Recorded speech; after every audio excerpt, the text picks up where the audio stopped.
Oh. We good? Okay. Yes. Alrighty. Welcome to Unaligned.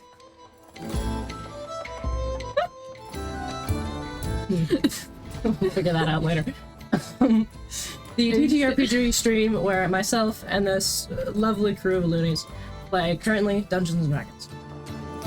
We are unfortunately down an Aiden today, so we will not have a reborn. However, He exploded.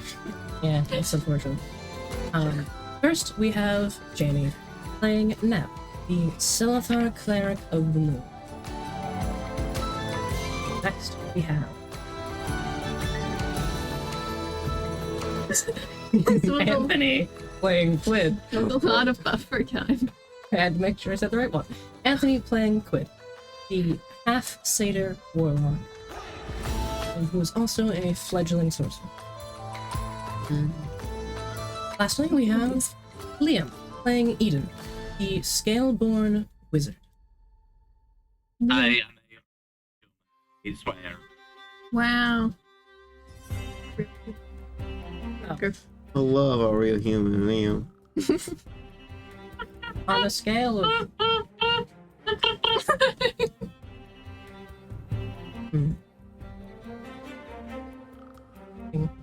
Yes.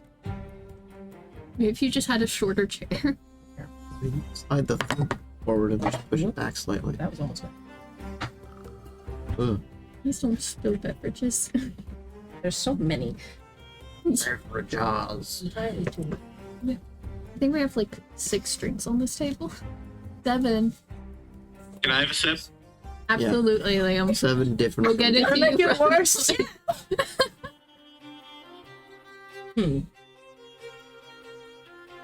Maybe we just don't fight anything today. No!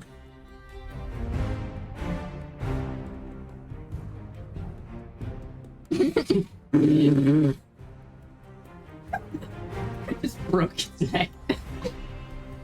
It's designed to do that, probably. Hopefully.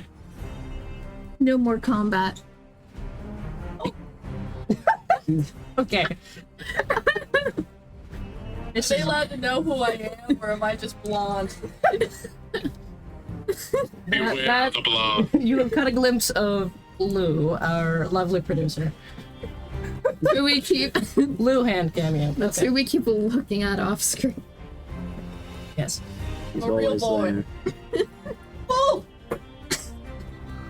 Alright.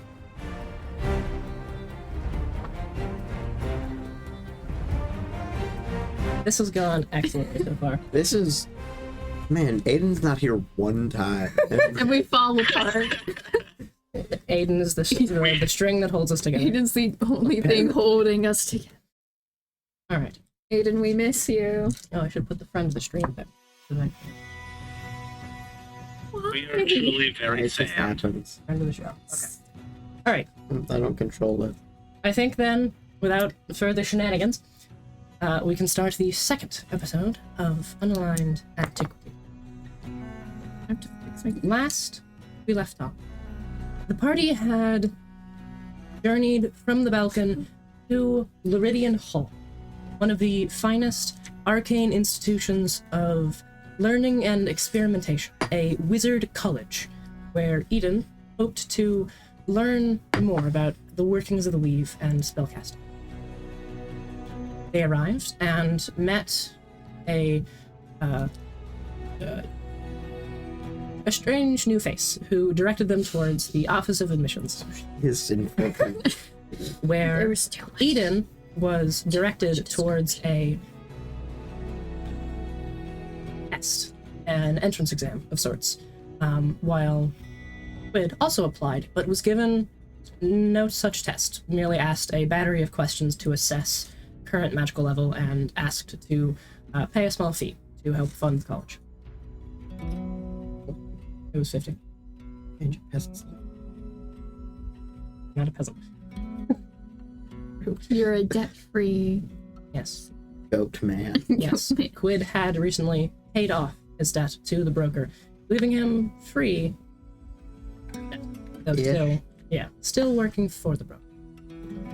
But Eden ascended to the peak of Eridus And nothing else. with Issa for the With entrance rainbows exam. and magic and nothing wrong. Yes, because the entrance exam had required another.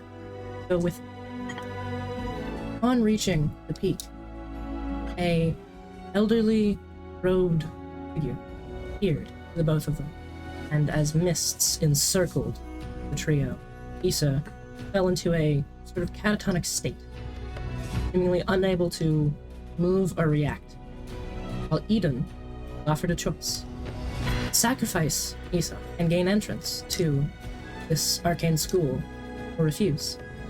He denied access. Eden, after a long moment of consideration, chose to stab himself in a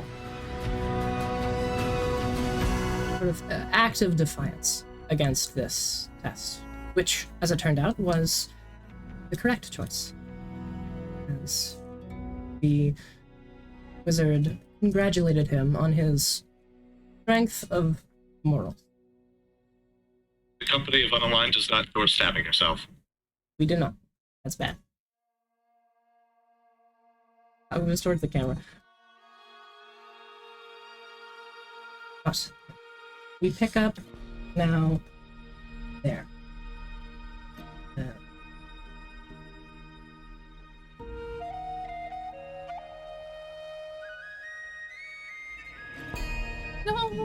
We pick up now at that same spot as the fogs swirl back down to their previous spot.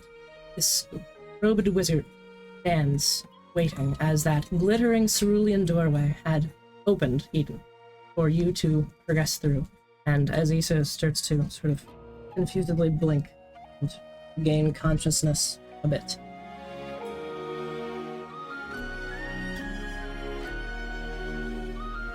What would you like to do?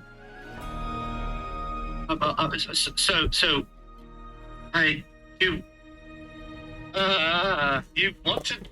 didn't want me to do the stabbing. There's a... He sort of like looks at you and begins to speak, but then there's a sort of startled noise coming from Issa. You see her rising from the ground, her eyes wide, darting back and forth, just filled with this instinctual fear. Not necessarily of you, but in your direction. Seeming to stumble back. Staring up, seeming to take her current surroundings into perspective, and her eyes clear slightly, still filled with that sort of pain, fear, and confusion, but less instinctual, less primal. Looking around, darting, hyperventilating, backing towards the edge of the cliff. She looks at you, turns, and jumps off the cliff. She reaches down and touches the edge of her calf, which she had done before at the balcony, and a featherfall spell takes hold as she floats into the distance as the clouds Look what you envelop did. You her. activated a trauma.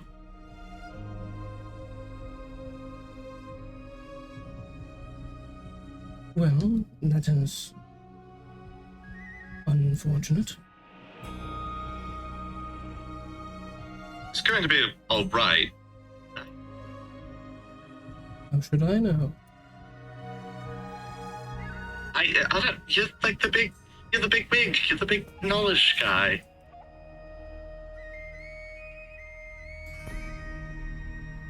You should know things. There are things which even arcane knowledge cannot fully explain. Emotion is one of them. Okay. Out of curiosity, what would you do if someone tried to come here and had, like, no personal attachments? This is not for just anyone.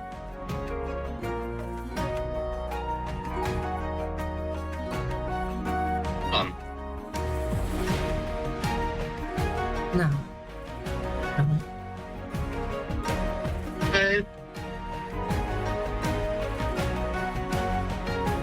I don't know that I like you very much, but I don't know that there's much else to do. Nods, gestures towards the glittering doorway. I shall cross through the doorway. Alright. Crossing through, you step through the doorway onto this soft, lush grass, awash in the bathed light of all the Vitellian stars, plus additional radiance coming from every direction. You look around and you think, judging from what people have said, you are in the astral sea. Looking all around you, the sky, below you, standing on this floating chunk of earth, is just this endless ocean of glittering stars, bathing the island you're standing on in this multicolored, multifaceted light. This island, as you look around, it is this lush, green paradise, sitting here floating in the middle of nothing. There is sort of assorted cobblestones that work their way inwards from the edges of this island before gathering in the center of this large island, hundreds of feet across, in this great opalescent fountain that this sparkling water burbles down and through. Designs of different spells, like explosions and blasts, seeming to reflect within the surface of the water as it trickles down this ornate stonework that seems to depict a single scale-born arcanist holding a palm up to the sky, the other palm holding a book as water just trickles down along his form into this basin, perfectly smooth as the water enters it, reflecting the light of the stars above. Around the edge of this island, there's just trees full of all sorts of beautiful blooming flowers and fruits, all of them speckled with lights like the stars around you, like a star touched, though, on a plant. Just framing this strange island with the beauty of nature. As you step through this doorway, you see just in the air, very thin, almost incorporeal, like half visible, thin blue strand, just weaving through the air like a hair caught in the wind. Just thousands of them, permeating existence, weaving and waving within the air and within everything. You see it pass through your own arm, and you feel just a slight tingle where it touches, leaving a thin, glowing point of cerulean where it passes through your skin. I try to reach out and, I guess, like, almost twang one of them. You reach out and attempt to twang one of them, and your finger passes through, though there is a slight disturbance as it does.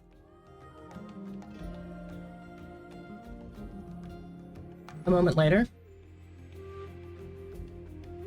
Right, so I'm sorry to have deceived you, but it was necessary that you saw something that you might have been expecting more. I'm a bit more eclectic than you might expect normally. Walking around behind you, you see this tall figure. A large, lithe scaleborn, crimson scales speckled with glittering cerulean stars, his form draped in this large brown long coat, the thick leather heavily worn and weathered from use, and tattered at the edges. The collar sort of flares out around his draconic neck, the edges lined with warm white furs. Underneath the coat, a white tunic is tied at the waist with a platinum scarf, into which thick gray pants are tucked, which extend down to the calf where these large draconian feet dig into the ground cobblestone for traction.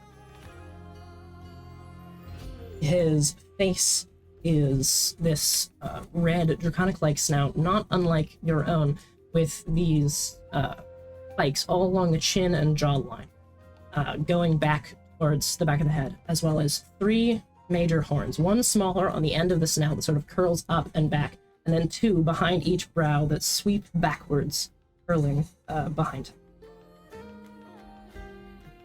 As he sweeps around to the front and bows low. Eridus, at your service.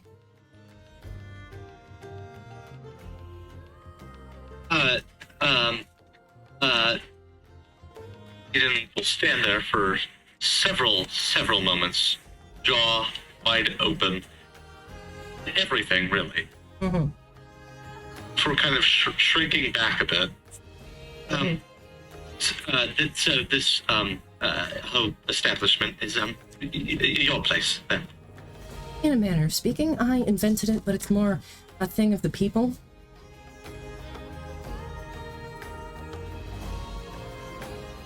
Again, apologies for the whole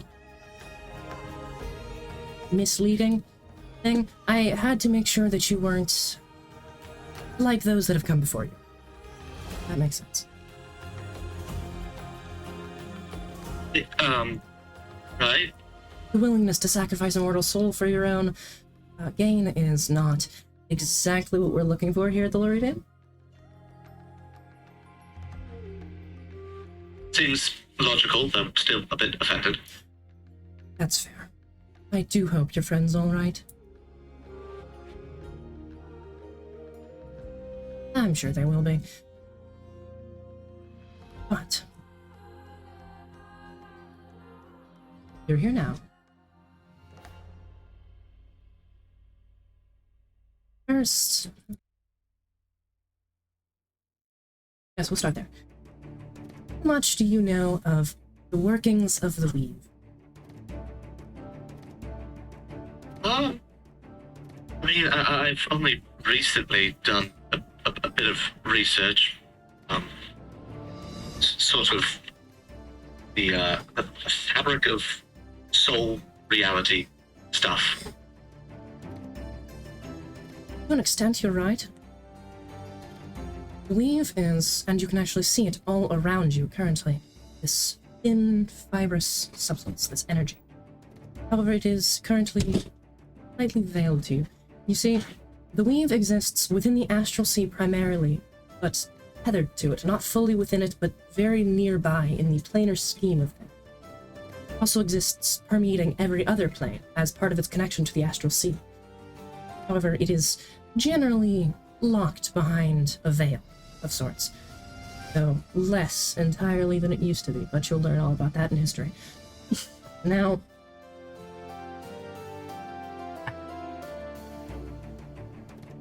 generally, weave can be accessed by tapping into your own inner animus, inner weave, and then forcing the weave around you to bend to it. There's various techniques and things to harness that, which you will learn in time. However, to start, you should probably learn how to access it at the barest amount, something you haven't really worked out. You've teased at the edges, using arcane words and gestures that you're copying from others, which work, though not completely, and you don't know why. Because you're not seeing the whole picture. You're doing the steps, but you don't understand the process behind the reason for doing them. So, that's sort of what I'm planning to teach you here. Yeah. So essentially, I've been looking over other people's shoulders and copying down their work without understanding the actual things behind the work. So although I succeed the test, I failed the actual gaining knowledge part. Precisely. So, if you look around you here, the weave around you, as I said, it is stronger in the astral sea, and especially so at my little...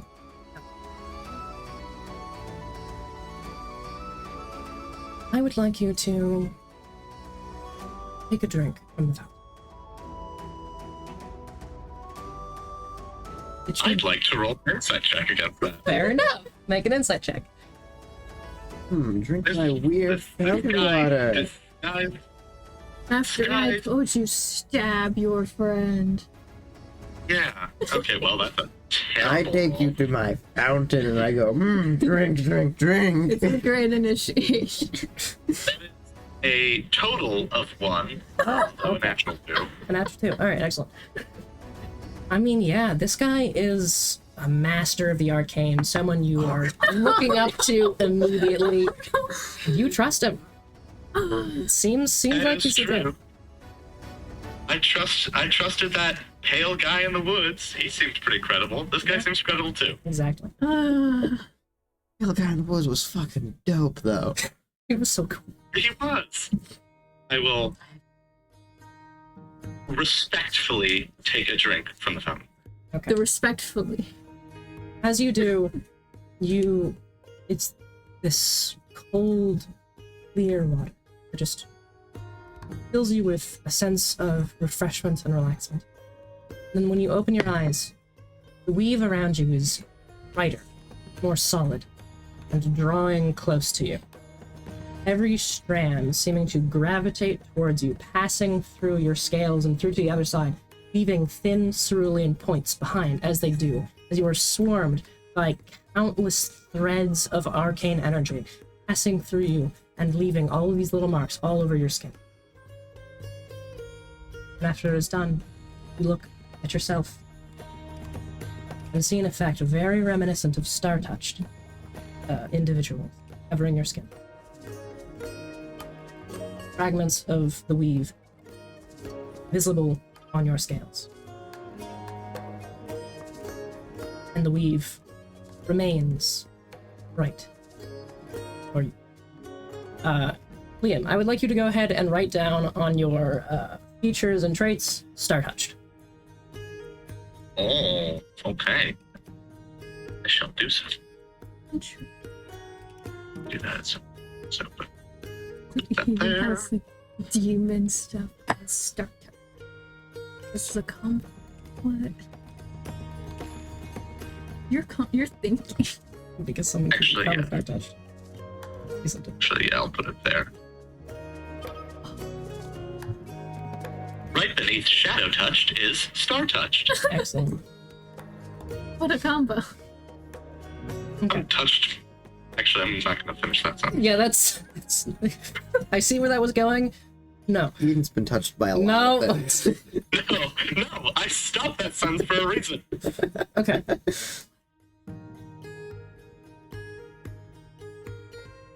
Excellent. You should be able to see and affect the weave more easily than others now, which should help you understand it. Now, with this in mind, I would like you to cast any spell. Okay. Supposed to be. So I could always do that, or I could do. Should I go glamour and explosion, or more practicality, or? Anything. All that matters is that you are creating an arcs. Okay. I'll pull out my fans and I'll do Gust of Wind. Alright. As you pull them out and you begin this dance that you've seen so many times before, it's never questioned reasons behind. Your fingers sort of moving and pulling at nothing as you weave your hands together. Now, seeing the weave laid bare, you see these movements are measured, practiced. There's a reason behind them. As you move your hands and your body, your fingers drape around fragments of the weave in the air, pulling them together into your hands, until eventually you've created this sort of cat's cradle between your hands of gathered strands of weave. Pushing them together and outwards, this collected cradle seems to snap partially, but remain as thin, taut strands of energy between your hands as you hold them tight, holding concentration, as this blast of wind issues forward, and you see threads of animus glowing brightly, extending out through the gale as it blows forward, but then dissipating at the end of it.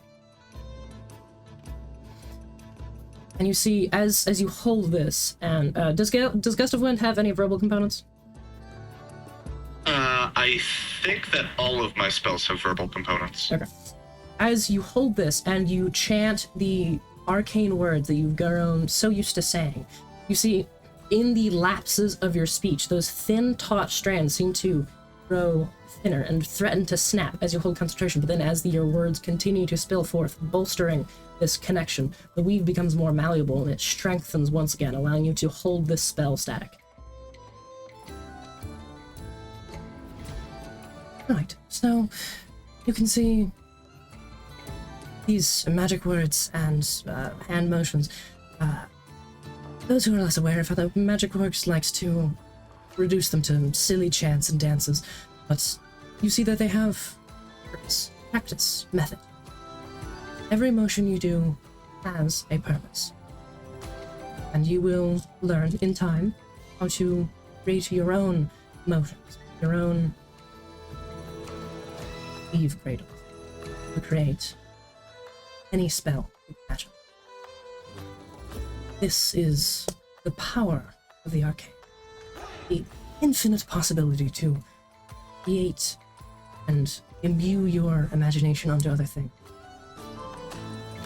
You will have it, it will be more challenging for you than for a soul woven, such as a sorcerer, to innately affect the weave like this without ever knowing.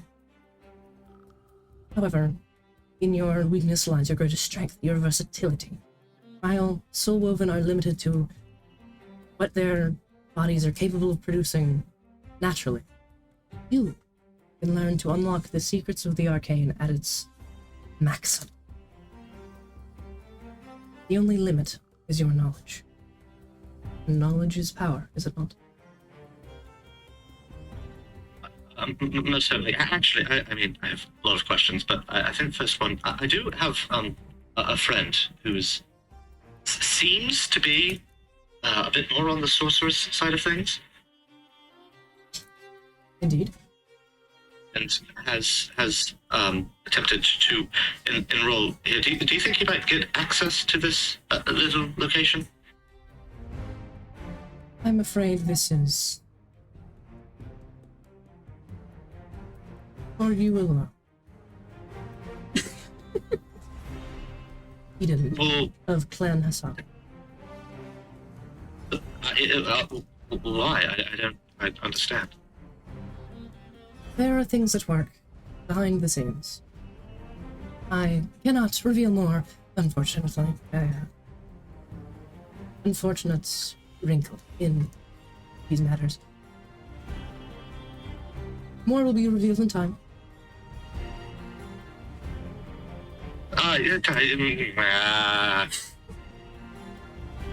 You're special, Eden.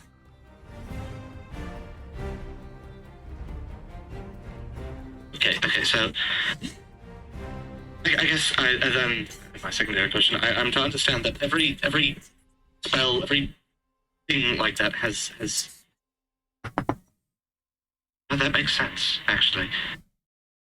I always wondered what was with those gibberish chants. I mean, I shout them out every time, but I didn't.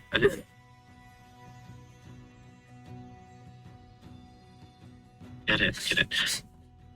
It's fascinating.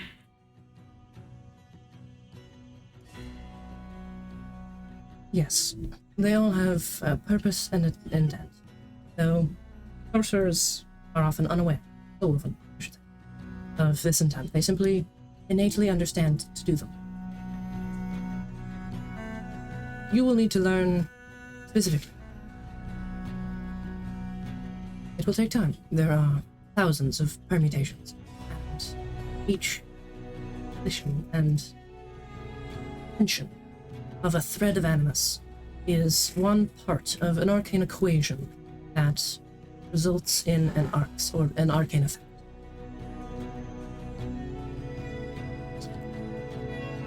The arcane is a very complicated subject. Why so many arcanists are quite aged by the time they become truly powerful. But I have no doubt that you will pick it up in no time. Might I be allowed to test out other spells? I'm fascinated to see what happens with each one. I mean, I'm certain similar effects, but the specific motions for the weave and the Yes, I will get on that. I'll just start casting spells. All right. Each one you cast, you see, like you said, that weave cradle, that sort of cat's cradle of arcane strands between your hands, is unique for each spell. The tension, position, and the way they bend around your fingers, different for every effect. And you're seeing common threads, so to speak, between different spells. Like, multiple transmutation spells seem to have the same sort of general shape of Weave Cradle as compared to a more evocation-related spell. And you're noticing for things that are sort of an instantaneous effect, like a firebolt, you create that Weave Cradle and then shatter it. The effect, consuming itself, and powering this very short-lived arcane effect. Versus things where you have to hold concentration for, you have to hold that Weave Cradle taut and power it and keep it alive. And that's why it takes so much concentration, and being hurt, you have to try to maintain your focus and not falter, or else the Weave Cradle fails and the effect is lost.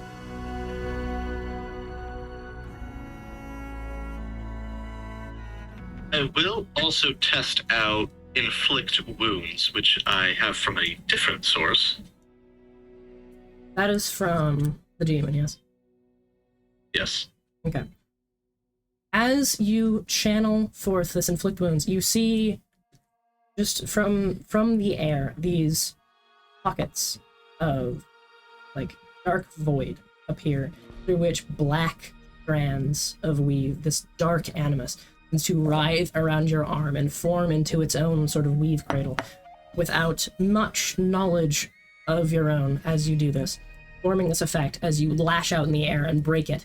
This necrotic energy, now visible to the naked eye, washing across the space as your fingers release it. Fascinating. He has, I guess I should say, he has been writing all of this down, sketching things. Mm-hmm. Between every spell, there is like a long session of just marking down everything, tying together similarities, categorizing things. Mm-hmm. Right.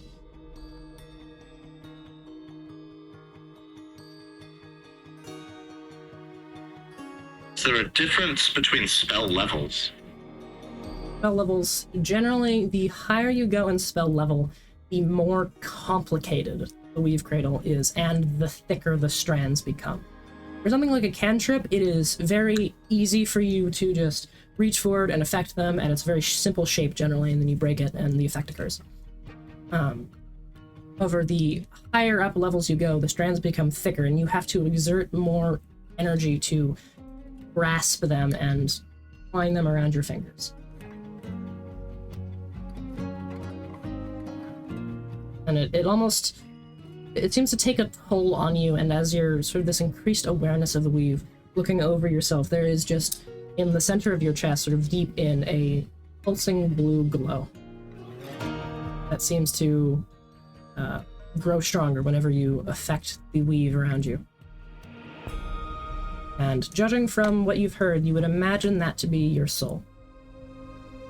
You see, just as you look down, a darkened portion of it. Makes sense. About a quarter, I believe.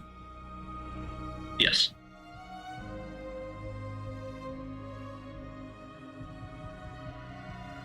Yeah, okay, now I do have, well, there's this one spell I've been trying to get to. Yes.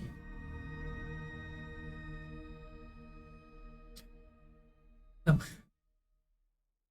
Yes, that will be quite doable if you continue to learn here at the college. You have been so far unable to because, well, for one thing, you've just not been aware of how to shape the threads strong enough.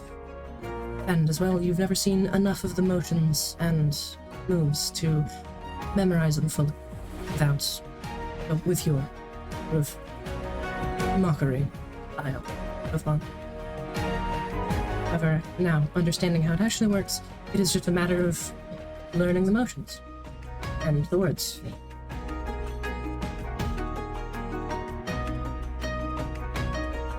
He will also then take out his jar of feathers. Also, is it possible that feathers can be fixed? Do feel bad for the poor guy. Yes. This is why experimental magic is somewhat dangerous. You can create any effect, but you can also have spells go wrong. I would imagine a proper testing of that spell would be able to restore this bird to a bird state. Okay, good.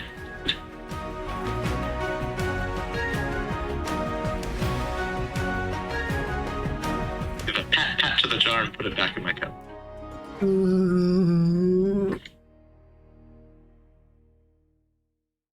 I hate those noises, though.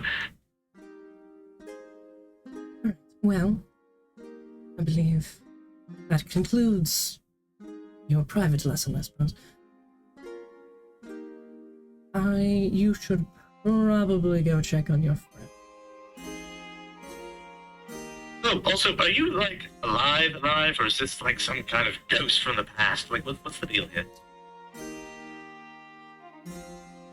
I am...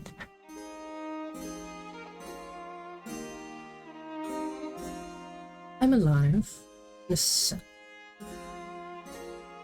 I cannot reside on the material plane in physical form.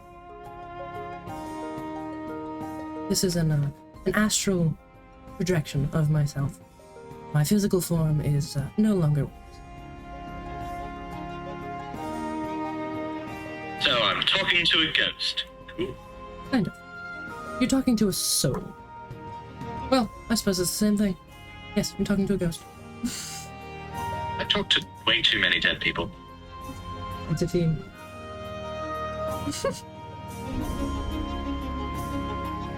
People might be nicer than living ones. No, that sounded horrible. I don't mean it like that.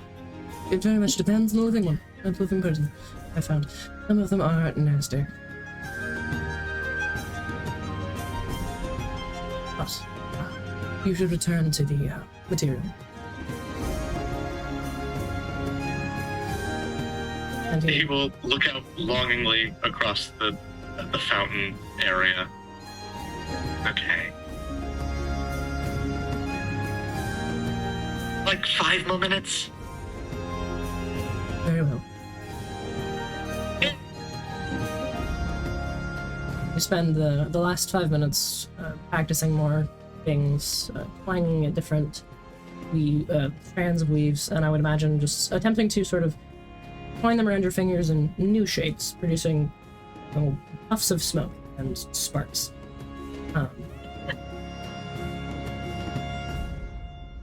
But He will continually ask for a few more minutes every time. Mhm. After roughly 20 minutes, Yay! you are covered in soot and ash from various experiments with the weave. And he finally does go, I think it's just really his time, and waves a hand, and that glittering door once again appears. He beckons towards it. Okay. Don't worry. With your new condition, you'll be able to replicate the effects of this weave. He will trudge out the door.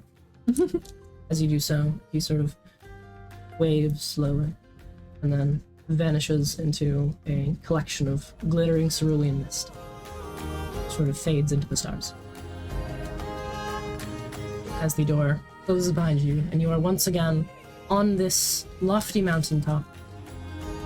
Stars above you, the wind whistling in your ear.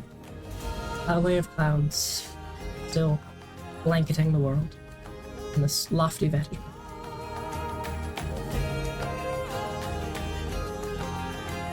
Now that is cold.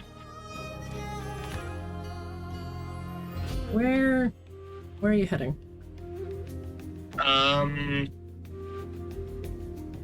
Maybe jump off the same point Issa jumped off of. Seems like a good place to start. Alright. I assume casting Featherfall. If I have spell slots available, would I have wasted them all in there? You would have, yes, you would come back to find your spell slots fully restored. Oh, nice. Then yes, I will be casting Featherfall. Alright. Casting Featherfall, you jump off through this cloud layer and weave this effect around yourself, wondering what might the weave itself look like as you do. Your hat, once again, expanding above you, and you float down through this layer of clouds and see the mountainside spreading out before you. You see, it's only as sheer on the one side. The rest of it sort of more like a normal mountain, sloping and sliding until it eventually cascades down to the rest of the land. Other spires sort of poking up out of the erupted ground. And you see far below you this wide frozen lake amidst a grove of boreal trees, just encompassing the mountainside. So you float down and you see a sort of bouncing of indentations in the snow and like a tumbling, as if a person fell down the mountainside in this direction.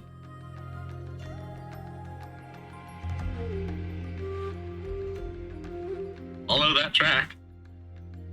Following the track, it eventually stops its sort of haphazard descent down the mountain and turns into trudging footprints, going into this grove of trees and towards that lake. And you notice as it goes, actually, with your passive investigation, you notice as the trail goes, there begin to be splotches of red on either side of the track. This thin trail of blood that begins to sort of increase in intensity as it goes, and you see fallen in the ground amidst a patch of this blood, a strange arcane device. This tiny device about the size of a quarter, in the snow, covered in blood and flesh sort of grown into the mechanisms of this strange device. You're not sure its purpose nor function, but you see it laying there in the snow. Alright, he'll pick it up. Alright. Continuing onwards, you see another similar device, though different in design, you would imagine function, and another, and as it goes, the trail of blood increases in intensity, each one more. Another device. You find in total an additional 6, just smattered throughout the snow alongst this bloody trail of footprints. And as you near the lake itself, having gotten into the forest now, you see the trail begins to increase and grow to an alarming rate. And you spy, eventually, Issa's form lying face down near the surface of the frozen lake. Yeah, by this point, I'm pulling out my sending stone.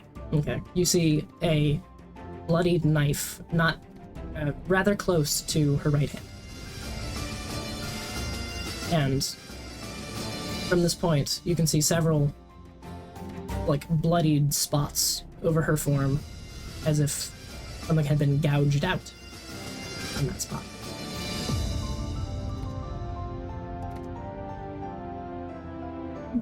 I'll pick up the sending stone. Hey, is Nev there? Is someone there? Someone there, please? Nev, you hear this? No, I don't have the sending stone. Wait, that's the sending stone? Yeah, because Nev can cast. Oh, fair. But you hear... Yeah, hello? It's in some hallway somewhere, completely lost, even with the magical map.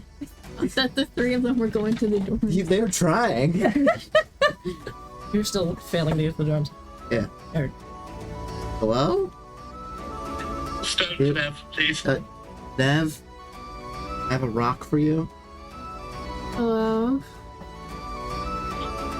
Yes, I hate to stress you out, but I do have bad news. I have a profusely bleeding Issa over here. Where are you two?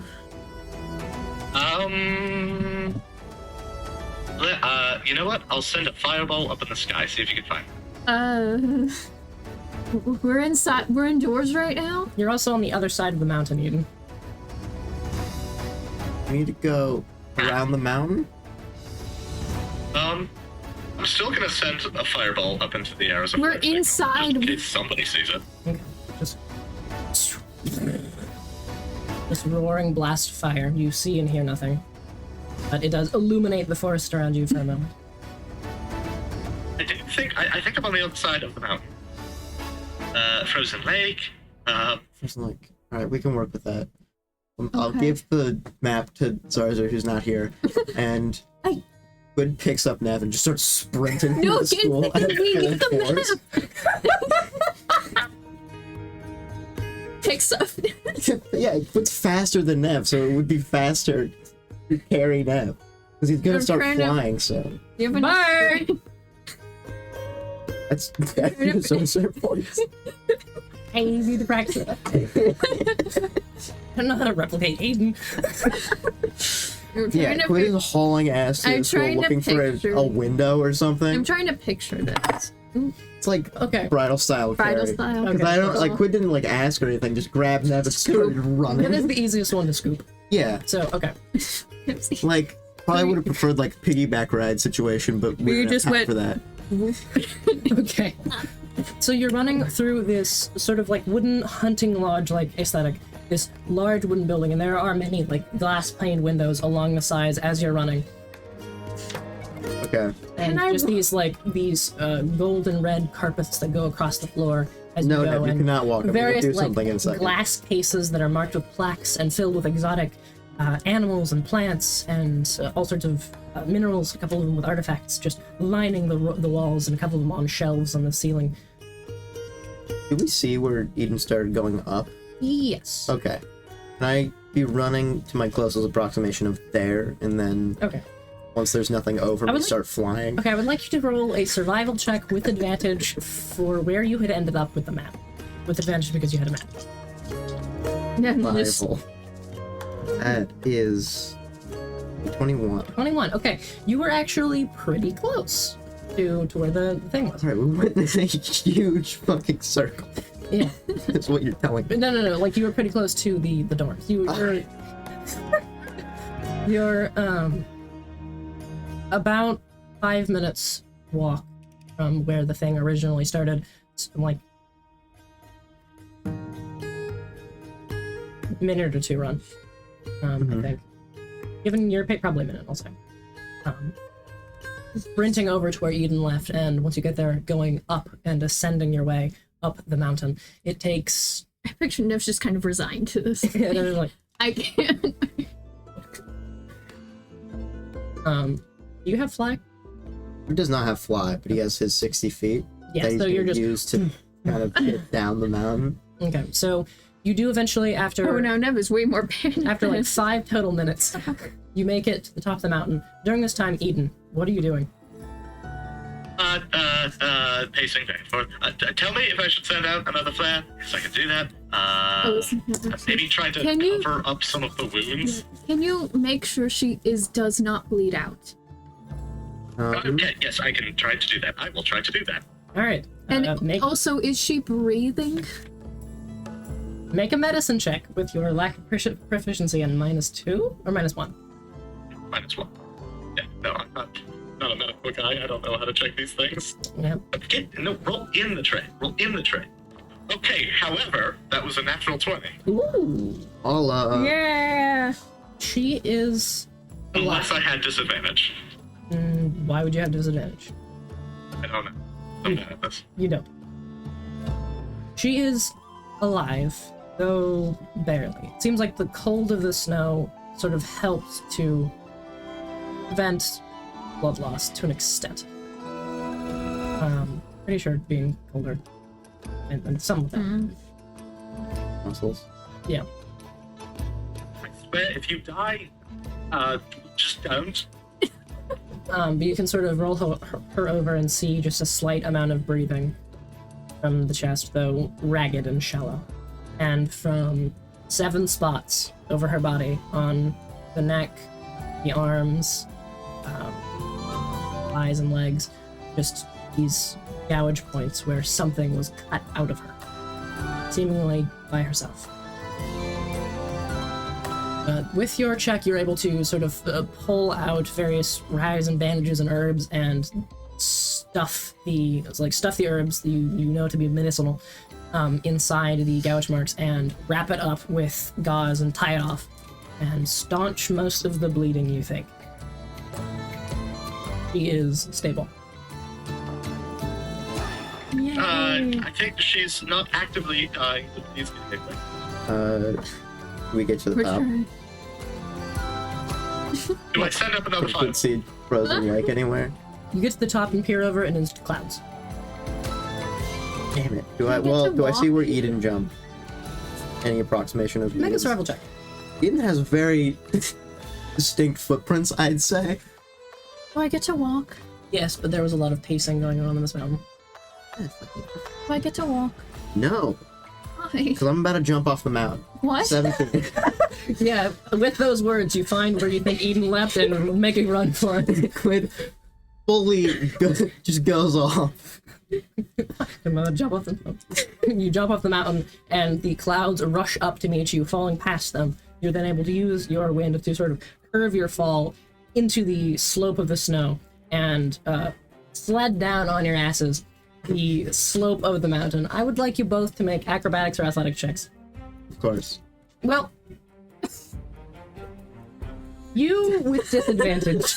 Because you were trying to carry that bridal stone. So Okay, but to be you're fair, trying to balance like Russian twist style, holding a person going down a Just let mountain. me go. I can't. I have to be able to fly. Are you trying to escape? Welcome, butter. Yeah. Yeah. Yeah. This. Yeah, okay. You escape actually, as you are both dislodged from each other and sent tumbling ass over tea kettle down the mountain. Well, did Quid land back on his feet at all? No. Do you Okay. need my acrobatics? 22. Okay, I'll with disadvantage because you Now I get to- you were dislodged. No, I'm my 19. I was so proud. 7. 7. Okay. You're stupid. Eden, good news. You hear the sounds of people approaching as Issa lays there stable, and you turn around to See a giant snowball with Quid's head sticking out of it. like Yeah, is it the snowball effect? no, yelps of pain and tumbling as these two figures roll down the mountain and slam into trees at the end of it. You both take 10 points of bludgeoning damage. Can I do anything to stop that? No. Why not? You You have a fucking grappling hook. Really funny. are currently not sure which way is so up. fun. It is. Are we dizzy? Pretty busy. Alright, how much damage? 10. 10? Cray. Can now Yeah, good. manage to get to I need. Yes, you're And- able to. walk, probably run over a bit clumsily if still dizzy. But Bump into a couple trees on the way, but you make your way to the scene. Eden is pointing rapidly between Nev and Issa. Fix. I- Please. yeah. And I'm just back just to try to figure out what's going on. Make a medicine check. So good at that. Thanks. Thanks. Seems alive. Great. Healing hands to start. So that's gonna be 3d4 plus d6. Does that get maximized by your grave domain thing? I would think so. Okay, 'Cause so it's- it's just. I 12. don't think it's specified. Just say what it It's says. just 18 then, right?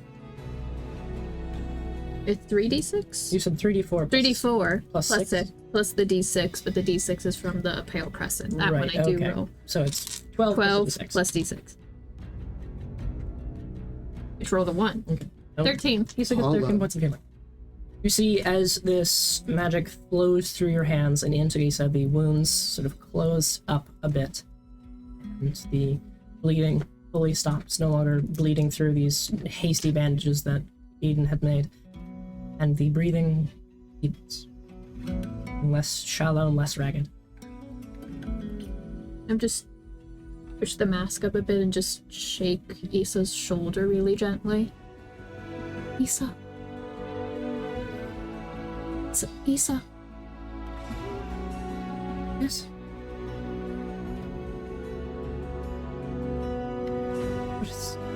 Where am I? We're in the woods somewhere around the Meridian Hall. I don't know the situation aside from you were bleeding, you were with Aiden, and that he used the sending stones in a panic. Oh, that's weird. Sort of shakily stands up. And I've tried to. Their weak little arms try to help her. Yeah, you can even help her a bit. Right, well, I'm going to go. Do we have the dorms set up? We were working on it. We were close. Alright. Zarzur's still there. Right, okay. You need more to feel a little bit more stable? Okay. Very, like, tense. I don't have to touch you. Okay. You can see she's, like, visibly shaking. So. Looks down at, like, the knife. Touches the spot on her neck.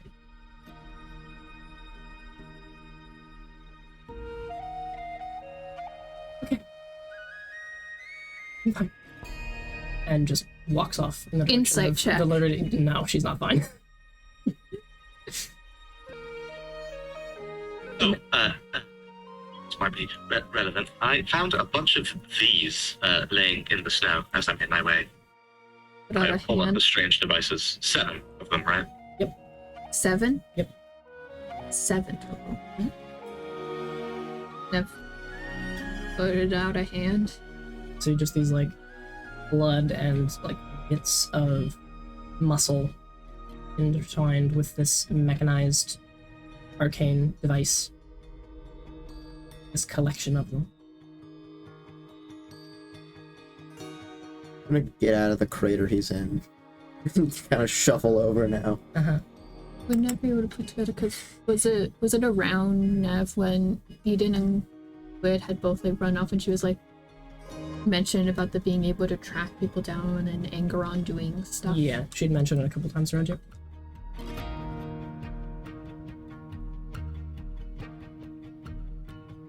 Okay. She mumbled something, I think, about her father, then jumped off the mountain. Got rid of them. Seems like it. Evidently not the most safely, and panicked. Now, these are the kinds of things you need to do in like a controlled environment, not in the middle of the mountainside woods.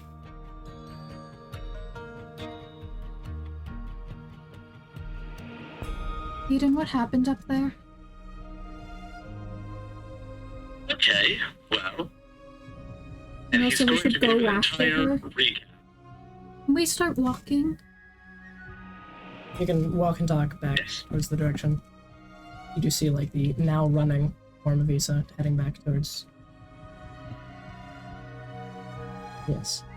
He'll give a very frantic recap, repeating several things he's excited about multiple times, which makes recapping slower. He tells us all of it, Yes. including the hesitation. Or just, they almost made me kill Lisa. Yeah, more they almost made me. Skip a little bit of the hesitation in that moment. Interesting. And that sounds like a crazy found. Yeah, it was very, very not an expected thing that I thought was going to happen. But it's all right. It was like a morality test. He's actually cool. Sure. Very smart. He's a ghost too. I was talking with a ghost. I had a conversation with a ghost today.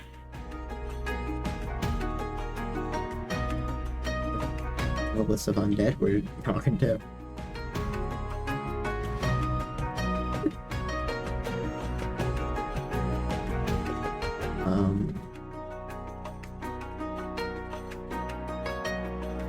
What are we gonna do with the things? I would guess get rid of them. I mean, I'm kind of fascinated. But they're Angerons. We don't need to keep those around. Yes, Acorn is very powerful. I mean, we can get some of the things that he's had. That actually could be a very valuable weapon against him. Do we want to be using Angeron's tools? Against him? I mean, what better irony is that? I don't know if that feels like irony so much as complacency. Could we try to clean anything if he's allowed to look at them real quick? About what they do. About what they are, what they do. Make an arcana. Can I get a help action from Eden? Probably make more sense if you help Aiden. It would. It would help Eden figure out what these are. Aiden, if you would like to figure out what these do and are, you can make an arcana check at advantage. You just ask Eden if he wanted to figure out what something is. Yeah. Yeah. Yeah, okay. Alright, let's roll here. Okay, and it was Arcana check? Yes. That is a 22. 22. Alright. There are 7 of them in total. Each seems to have a different effect. One of them seems to be able to replicate Featherfall. Another, invisibility. One of them seems to enable Issa to move faster. Another one is jump farther. Another is a general increase to sort of strength. Another one is sort of like a shield barrier of sorts, so like a temporary HP. And the last one seems to be, this one was the one sort of near the neck. Seems to almost be like a voice modulator, like something to. But like it doesn't seem to have multiple settings. It seems like from your roll, it seems like it was designed to forcibly change what she sounded like.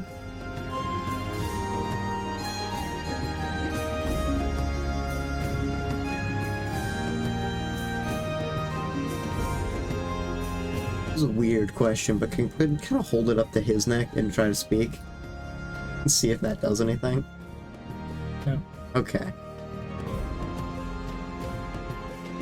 It seems like they, with your 22, they power themselves off of the internal animus of a creature, and as such only work when implanted inside that creature.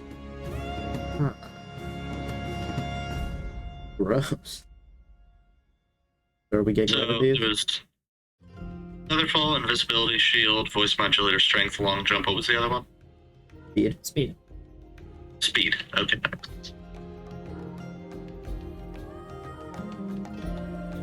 So are we getting rid of these now? I thought so. I am. I don't know. Have you written down enough of what they do? I would at least like a bit of time to research. At least find out how to replicate their effects, then we can get rid of the actual devices themselves. Mm-hmm. Replicating what? Forcefully installing something into someone? No. Just the arcane magics they have. We're at a magic school. I think we can figure out how to do all these effects. Well, I've got that fancy rock. If I could maybe like something similar like that, less forceful, more voluntary. True, but like, we're not gonna have like a space to really do anything with these. What are we gonna do with them? Throw them out into the wild? Someone else could find them and then start abusing them. Is what I was gonna do. I was gonna try. It feels like a betrayal of any trust Issa has given us to If we keep be these, using that's them. going directly against Issa.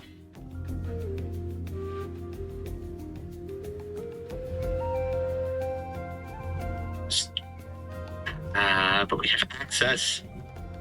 I access, but we don't need access. Eden, is that power worth the people?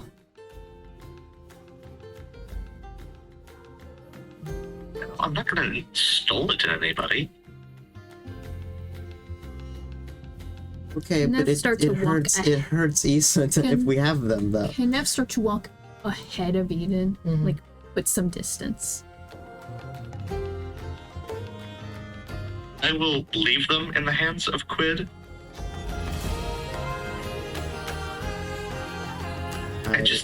I think it could be useful to hang on to.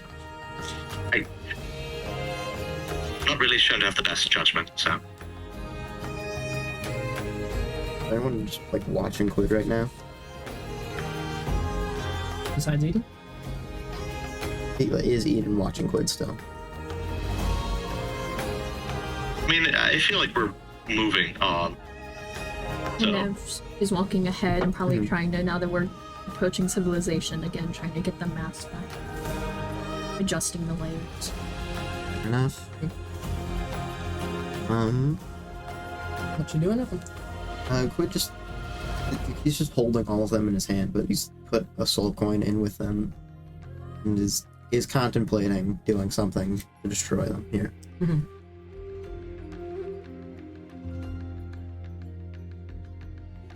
And she's just walking back. Heading back to the dorms, I assume? Yeah. Yeah.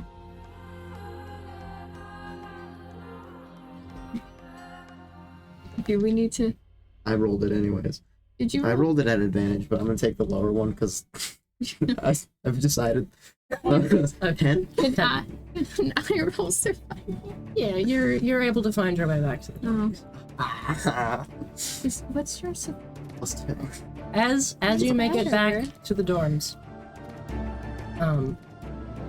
you notice the door swinging wide inside this cozy, warm, heated lodge. The door sort of The door to all of the dorms? no, your specific dorm room. Door is Does swinging have the key? wide on its. Not as far as you know. Oh, she broke into our room. Okay. I get it. Is anyone in there? Going in there, the interior is disheveled. Things are knocked on the floor, strewn about like a struggle occurred. Is Zarza and Issa anywhere? Searching for a bit, Issa sort of calls out from one of the rooms. I'm here. Why? Was Zarzer here when you got back? Not as far as I know. Zarza didn't have the key either. Hold on. No.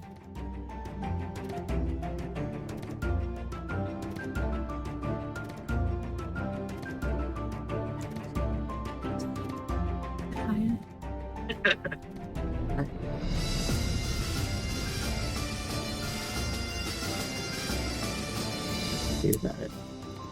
Can Nev try to tell if things were taken? Like what happened? No. Making surveying the scene.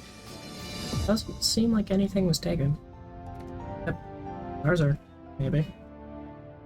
Should I try to Should we sending on try to Zarzer? We should probably try to find Zarza. Should I try to sending on him?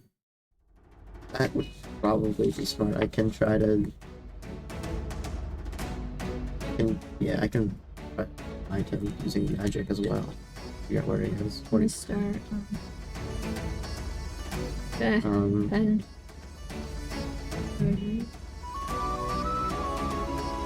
love making press blade. This sending on Zarzer. What are you saying? where you go? What happened? Where are you at? We're back. We found Issa and retrieved Eden. Where are you? What happened to the room? Oh, hi. I'm fine. I met some new friends. Can I do insight on him? Sure, roll an insight check. I mean, he sounds like Zarzer. He doesn't sound different at all. He sounds completely normal. Now his voice is getting weird today. 9. 9? Yeah. You know, it's Zarzer. There's just sort of a state of perpetual happiness to him, and it's hard to tell any kind of tone. I don't know, he's not in his rage state yet, so I think he's fine. As far as you can tell, he seems fine. Should I Just not here. try to find him using magical means? He says he made friends, but I don't know how Zarzer defines friends, considering Loosely. Mercy. Yeah. He doesn't. He doesn't get it very much. I don't think. I think he defines friends as somebody that he's had a conversation with. Yes. Yeah. Maybe fine. Is there a balcony on our room?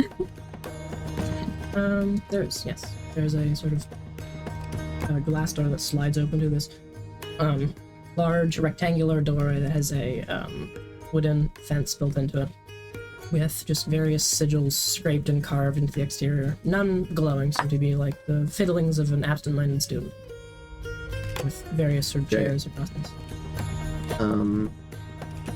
It's our dorm. Like, are there multiple beds? It's a quad. One bed. It's a quad. There's a main central room and then 4 exterior bedrooms. Can Quid activate that soul coin and just kind of? Are you destroying them? Quid is gonna. He cups his hands together and then just looses an Eldritch Blast just inside of his hands. Oh. There is a pulse, and this blue flame just explodes out from your hands. You feel within crumbling bits and pieces. You move your hands up, and they crumble out of your hand. Dust and debris.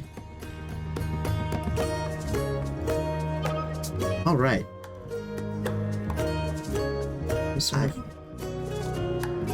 The smell of burnt flesh fills the air. Someone's cooking. Hopefully it doesn't make his own connection. Okay.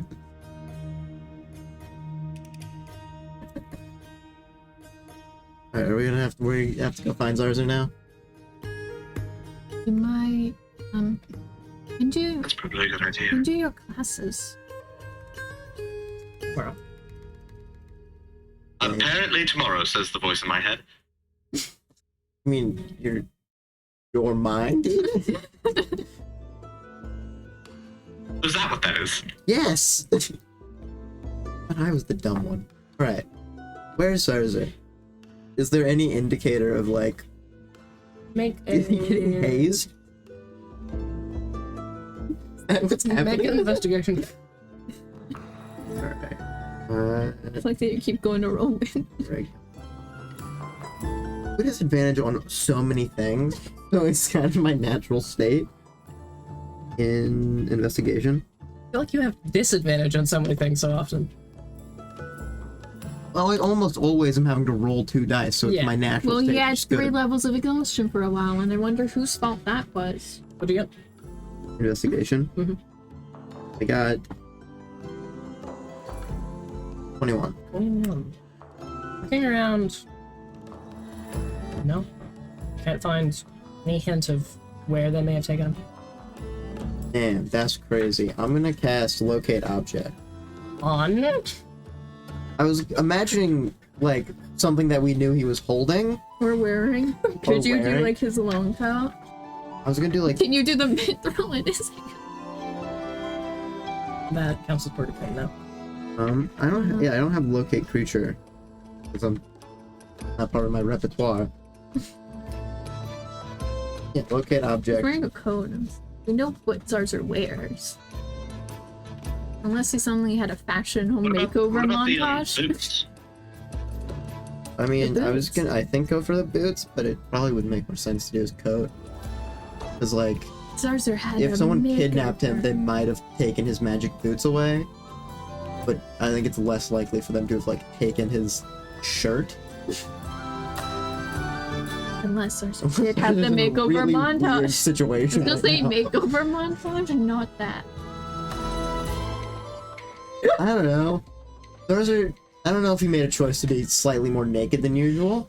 That's not my business. Right now it is, but If Aiden usually in I the don't stream- care. Is Aiden in the stream? I'm sorry, Aiden. Yeah, I cast locate object just on Zarzur's like shirt.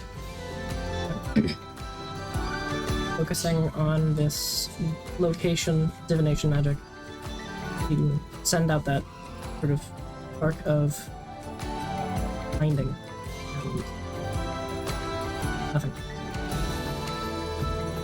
It is beyond 1,000 feet. Zarzur's gone. He's 1,000 feet away, and I don't know in what direction. Well, you know it's at least more than that. At least more than 1,000 feet away. I don't know where he went. I don't know, he might have teleported. He's somewhere and he's gone. We can go ask. Well, we can ask a teacher if they can find him. Actually, do you think you could send him to Marinus and ask him?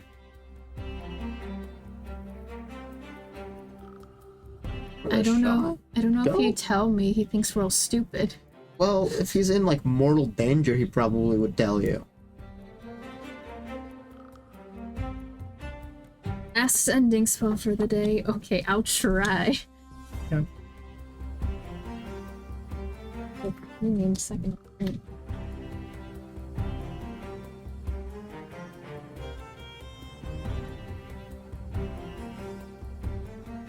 don't think I'm too stupid, even though I already does think. Hello, Marinus. This is Nev. Or, hey, lady. I know that. I'm checking that both you and Zarzur are alright. We don't know where he is. Is everything okay? Dress code. Question mark. How are you pooping? Dress code. Yeah. 2 hours later. Yes, we're fine. He's made friends. Supposedly.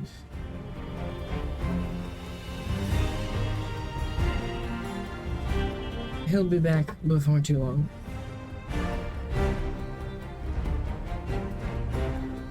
Wait, where did he go? What's he doing? He's starting Fight Club, that's what he's doing. 1,000 feet is not that far. No, he sounded minorly annoyed, but he didn't call me an idiot or anything. There, I mean, should we clean our dorm room then? Marinus says that they're fine. That Zarzur has made friends, I think in quotation marks. But that he'll be back You before put too long. quotation marks in your mind? He's like, I feel like if he... Like, did he verbally speak? This is in quotation marks? No, just like tonal-wise. Quotation marks. Thanks, Quid. Anyway. What?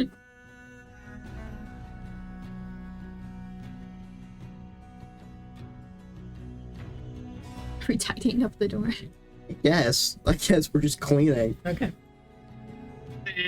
Clean up, everybody, Is that everywhere. copyrighted? I No, don't no, know. that's not. We clean up I would think. the detritus and destruction that has been wrought across your dorm. Using mending where necessary. Yes. Restoring it to a place of cleanliness and not having been destroyed. You are down a Zarzur. Who's being babysat by Marin. Alright, do we just go to bed? Classes tomorrow? About what time of day is it? It's Or just, like, how long has it been? Getting past midnight. So it's late. Mhm.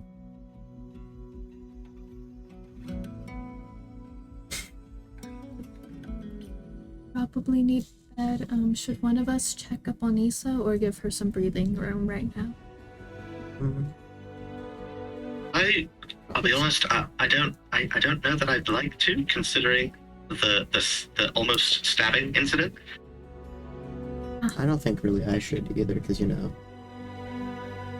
dust all over my hands that actually be traced back to what's going on. That is true. So me. You're our option if you can make that choice. Let's make sure that there's I'll no. go tuck Eden in. Leave.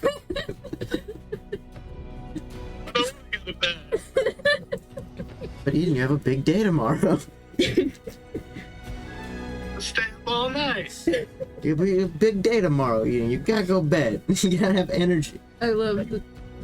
Only if you read me a story. Of course I'm gonna read you a story. Pretty sure Eden is older than you as well. Eden's like 100%. Eden's about like 5 years older than Quinn. Yeah. Yeah. Eden's above Quid's like guesstimate Mhm. Yeah. ages. Mhm. Fully beyond Quid. Okay, now make sure there's no blood. Is there any leftover blood on Nev's gloves? There's some, but you can wash it off. Those off.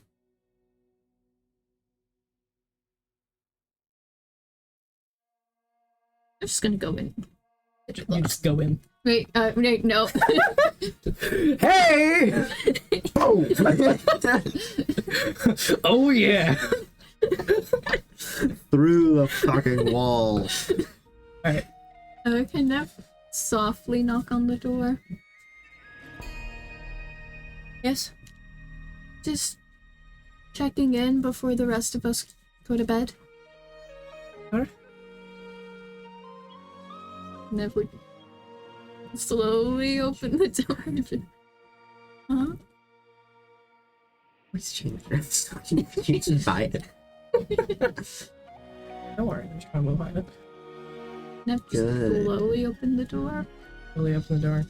This is looks similar to all the others, like a rather like a small square room with a single like twin bed on the side, some dressers and things. Ace is just sort of sitting on the edge of the bed, elbows on her knees, just kind of like staring at the wall, wide-eyed, or like a 1,000-yard stare. You know what? What did you want to talk about?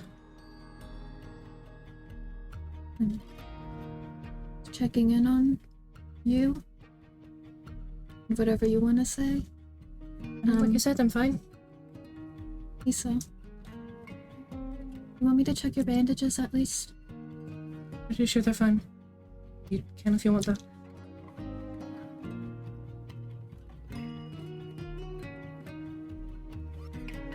They're gone, by the way. Destroyed. Nods. Remove stash.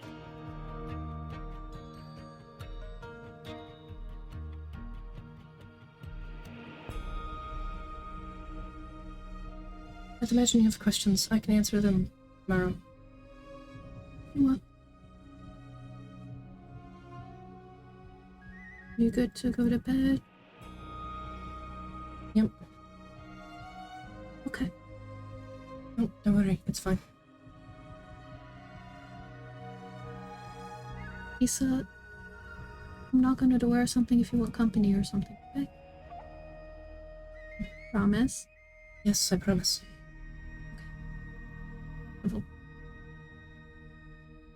Slowly and softly close the door.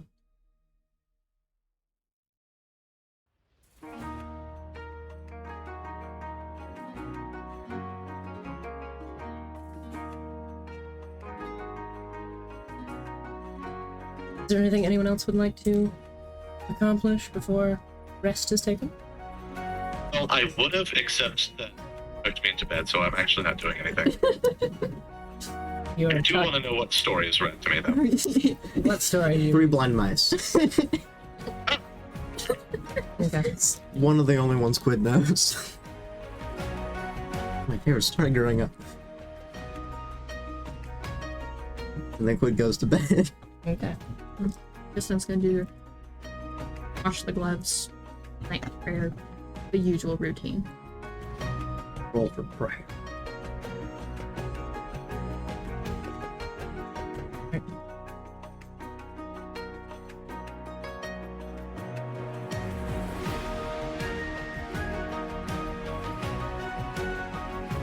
What? As you all to rest, you wake that incident. As the new dawn's rays beam in through your windows and blinking aside the brightness, as just these warm rays of sunshine are beaming their way into the cozy dorms of the Viridian. Day is yours. No. Just where he said is. She's, as far as you are aware, in her room at the moment. Okay. I'm gonna give her space.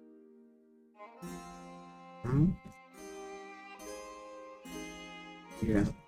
What's taking? Did they tell you? We could choose. Like any Didn't choose exactly. I don't know. I have a lot of biz to figure out about how to do magic still. As you were sort of entering the room, walking around, you hear this. And then this That's a shimmering weird, alarming noise. apparition appears just in front of the front door. It is this, it's this, tall-robed figure, hands clasped together. Hello. You are a new student at this school, yes? Yeah. Excellent. Which arcane school would you like to specialize in? Really, no. I have a. I don't know her. Eden. Yeah. Wait, Nev would have Something changed. remember Nev would have Yeah, had to be what? ducking away because of School the first. of Magic is my biz, Eden. I don't know. Do I know? I don't know. This is Just a gonna, question. That was to the DM. just gonna Let me take a gander at your spell sheet. This is why I DM'd you that question last night, by the way. Mm, Because that one makes the most sense okay. for Quid. awesome. It does. Okay. I thought you were evocation. If you are unsure, I can examine you. How do you do that? I scan your inner weave to determine what sort of arcane Ah, aspirations so you there might. is a magic hat that tells you where you're supposed to go. Okay, I get it. I am not a hat. I I don't am know how a you do highly it. advanced illusion. I grew up in a cave. I don't know what you want from me here. Sure? Excellent. Scan They my weave? they sort of lean forward and you see their eyes flash with cerulean energy and their hand sort of extends out, twisting and like teasing at some invisible thread and like pulling closer. You feel your chest almost like there's a pull from deep inside your chest, like a hook. You're pulled closer slightly.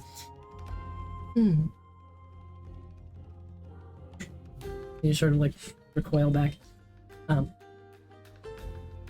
You would likely fit in best within animancy. The study of the soul Okay. and the weave itself. Confirm? Yeah, sure. Does it? Excellent. Is this permanent? Prove you're not a robot.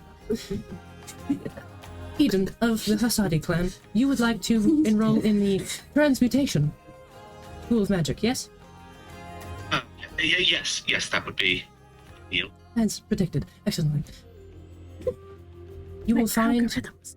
your school schedules in the mailbox outside your door. Did we have a mailbox last night? No. Why did you put it there? Like just now? Yes, that is standard procedure. What? No, why? Wait, why? Why don't the rooms start with a mailbox? It has a arcane signature tied to you specifically. Okay, but you could put a mailbox that doesn't have that yet, and then put it on when someone gets put in the room. I'm not gonna argue with an Suggestion illusion. logged. Thank you for contributing to the greatness of the Viridian Hall.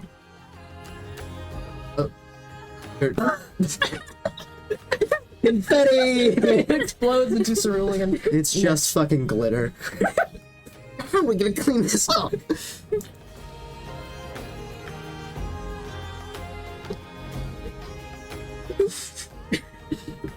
Okay.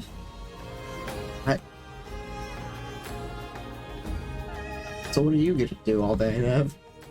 I don't know. Okay, I'm gonna go get my schedule, I guess. I should probably do that as well. Let's see what we got. Can that peer over a shoulder?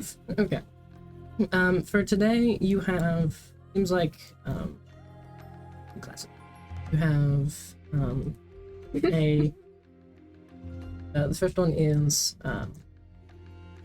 the history of Arcana, and the second is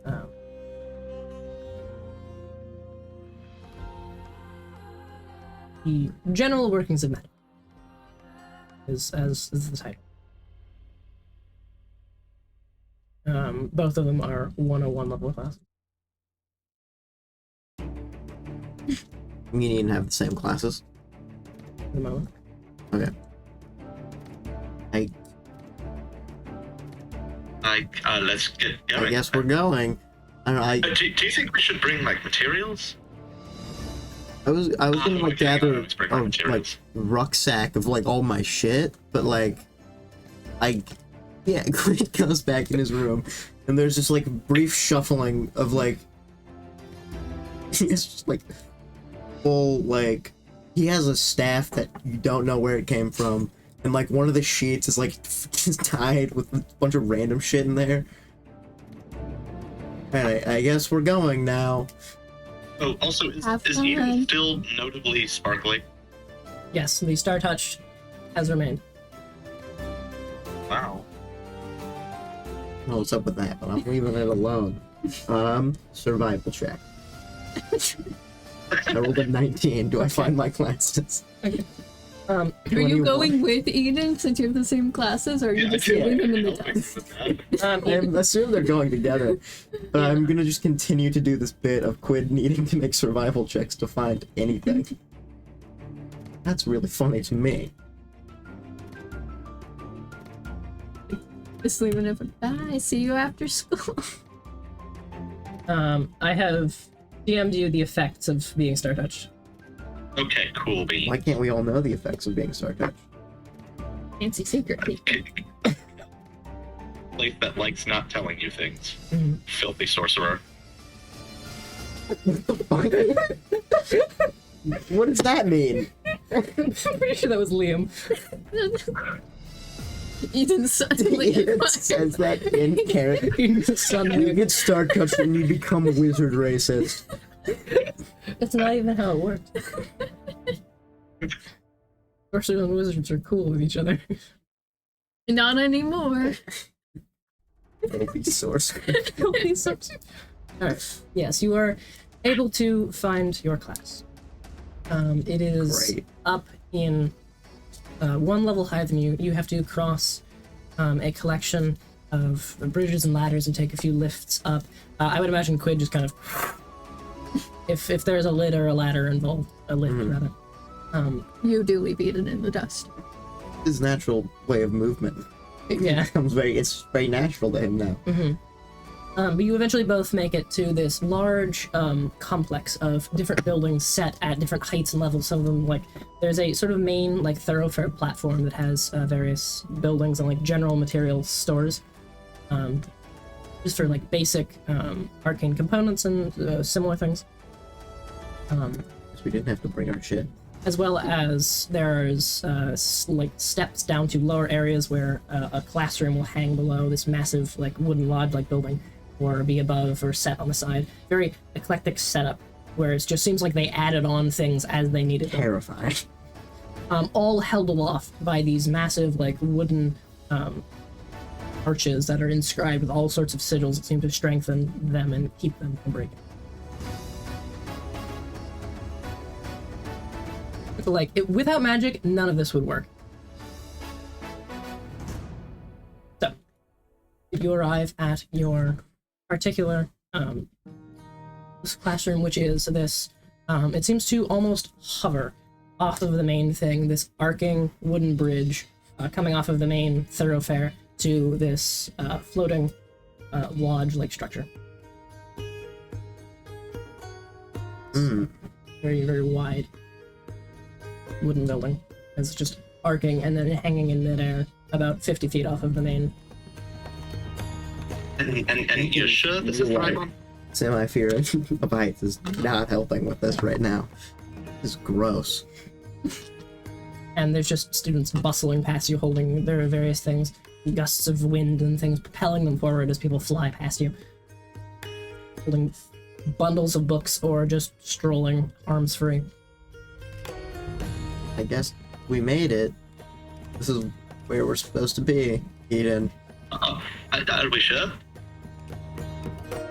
We'll learn I magic, might have been yeah. wrong.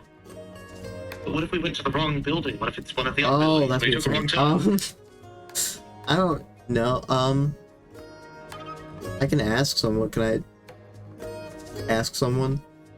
If we walk in there and it's the wrong building and they already know the things because we don't Maybe. know. I rolled to find Right. that lady specifically. You don't have to look far, actually. As you She's gonna haunt us. as you turn around and she, like, looking down at various notes, looks up and almost bumps into you. Stirs up like, oh, sorry. Are you here for the basic magic as well? Yes. So it's this building? I was gonna ask you exact same question. Let's go find someone else to ask. Yes. That's a wonderful idea. Okay. Party of 3. All right, let's find another guy to ask. She was also gonna- leans out and like taps someone on the shoulder. Excuse me? This large burly like half-orc fellow. Yes. Oh no, he's gonna eat us. We've offended him. Dear. Are you this basic arcane question? He goes, yes. Oh, great. Yep. I love Chris. You're having to talk to yourself. And the half-orc just continues on. Yes? Yes. Cool. Great. All right. Inside. Onwards. Onwards. Across the weird bridge. Yeah. This thing's not gonna fall, is it? I have no idea. Looking at the runes traced all around, I assume that the architecture is probably stabilized by magic. Though if there weren't magic and it was to suddenly fail, someone would cast Dispel Magic, the whole thing would collapse and we'd probably all die. That's terrifying, Eden. Thanks for telling us that. Hopefully they have counter I was meant to measures. reassure you. I assume they have countermeasures. What if the countermeasures get countered? They have countermeasures? Okay. This is a wizard. They probably have countermeasures. That's probably true. This is like a place of thinking, so I'm sure they've thought ahead of the head. Yes. Oh, I forgot to introduce myself. I'm Miriam. Great. Okay. You're. Eden. I am. My name is Quid. Hi. Hi. Okay, goes off. All right. Into class. This is confusing, Eden. I'm very confused, but let's go. All right. You rush in to your very first class at the Luridian Hall, and I think that's probably where we're going to go ahead and take our break. Oh. Hello. Been a very interesting first half so far. I love And- watching them do slice of life school nonsense. And we will be back in roughly 10 to 20 minutes for the second half. Until then, farewell. Bye. Oh well.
Wow.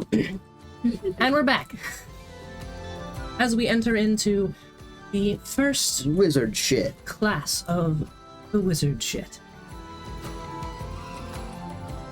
Eden and Wind entering into this wooden classroom. The double doors open wide as a stream of students are going in. It is this sort of long rectangular amphitheater setup with stairs going up to a row of wooden benches padded with these like stuffed leather cushions. As you sort of file in and take seats, where are you guys sitting roughly? I'm just sitting next to Eden. Going to the front. Oh god. Predictable. Okay. So, heading to the front, you sit. It's like about halfway full, but you can take your pick of the seats. You're able to get basically dead center, which is still a bit higher up, just so you can see over like the sort of column that is in front of you onto the teaching stage. I don't really know what to call it. A speecher. Yes. Yeah. Stage is the teacher. There's currently no teacher. Oh, visible. we're being taught by a mimic.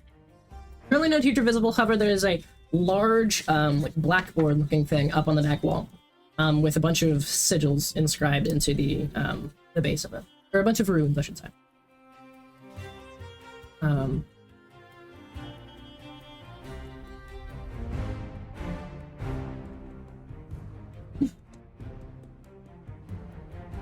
Actually, yeah.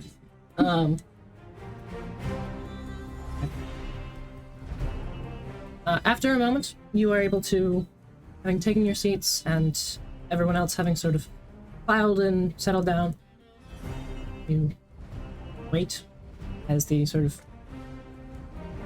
various chatter echoing through the halls around the time that class should start rolls around.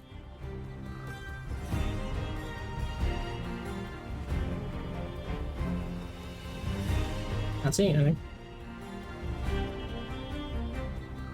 A couple confused voices begin picking up Can I and figure out, investigation check the room real quick?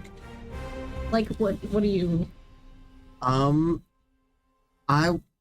basically trying to figure out if lesson 1 is fine to this motherfucker. Okay. So you're full on, like, Sherlock Holmes inspecting the room. Just a little bit. Okay, roll an investigation check.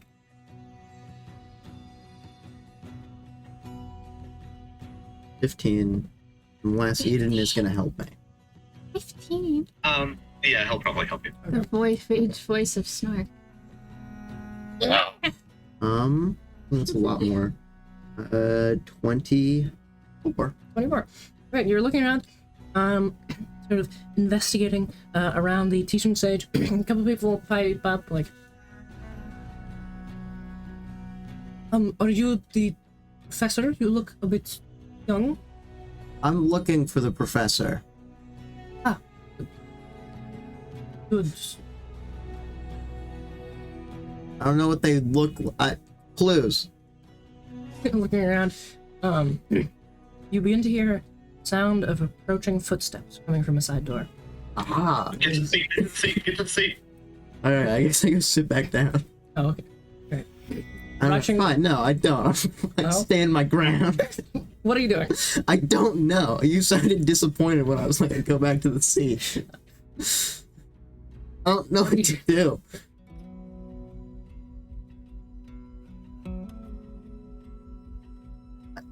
What would you like to do? I don't know. I Okay. was looking for the person. I didn't get any information. I just got asked a question. I told them they're coming. As you hear the footsteps approaching, sort of frozen in this sense of not knowing where to go, Eden, as you make your way back to the seats, the door slams open, and rushing in, sort of skidding to a halt, is this small, like, limber human woman with just this bright, vibrant, multicolored hair, purple in streaks going back, as well as this vibrant green, with this flowing robe that goes behind her, sort of tattered brown, and just armfuls of various scrolls and books and bags and things, including a few satchels slung over her back. And very much looks like it's more than a person of her size should be able to carry. Comes skidding to a halt in the middle of the stage, nearly bowling you over in the process, so you have to sort of back up and get out of the way. And then this distant clanging as a large construct comes bolting in the door behind her. This large humanoid golem, the sort of neck compact, and it's just a head on these very broad shoulders that's carrying even more supplies in its arms as it bursts into the room as well, and then sort of just stands to face and starts like arranging things. It has this large rucksack on its back that it like sets things down and then reaches out and pulls out a desk from the rucksack on its back and slams it down on the front.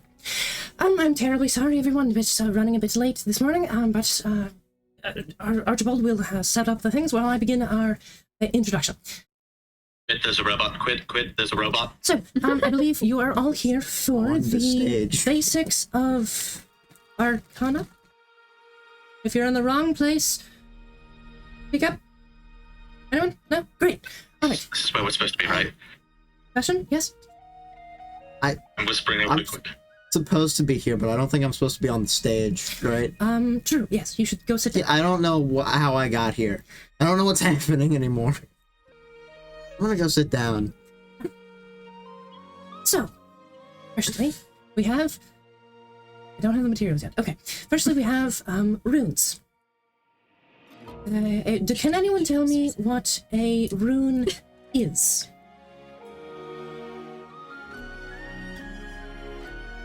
I guess I will raise my hand. You. What is your name? Scaleborn fellow. Eden. Eden. Okay. Archibald, write it down. As the desk is beginning to set up and like various stone slates are passed across the entirety of it, and the golem sort of goes and starts writing down notes. I'm not, completely 100% sure, but as far as I can tell, runes are writing infused with magical essence. Usually used for things like setting up teleportation circles or other similar sigils, and constantly active spells, a lot of times used on magic items, such stuff like that. Yeah, that's sort of a rough estimate of it. A rune is an arcane inscription, they're also called.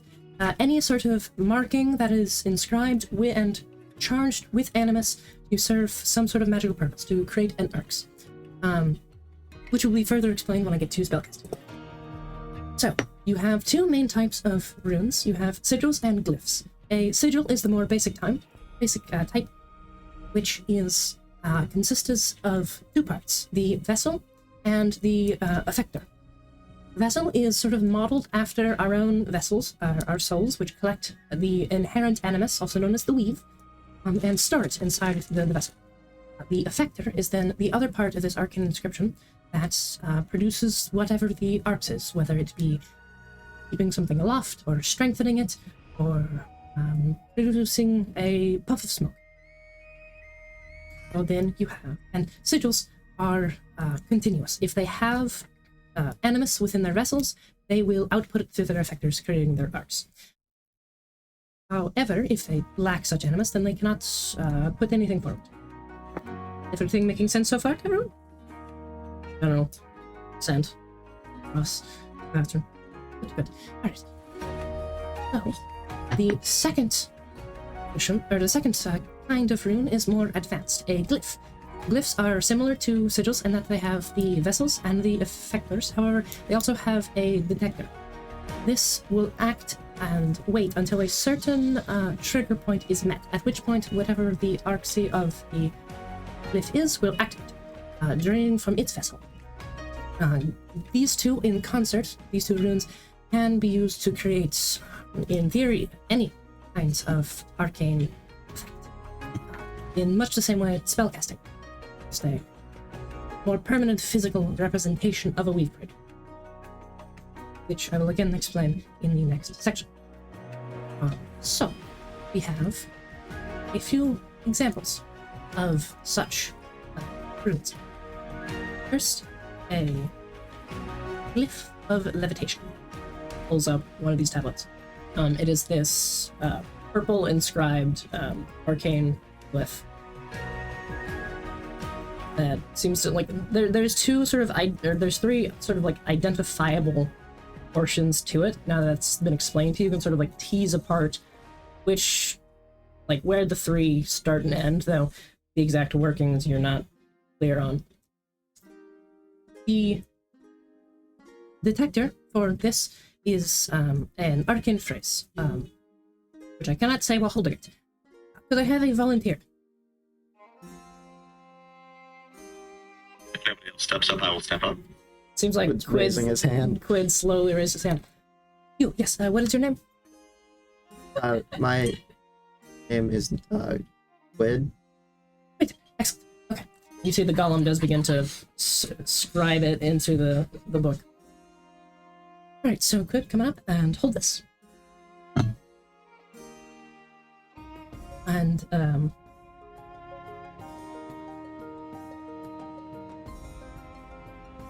moment. And then it starts flipping through the book. Makes sense.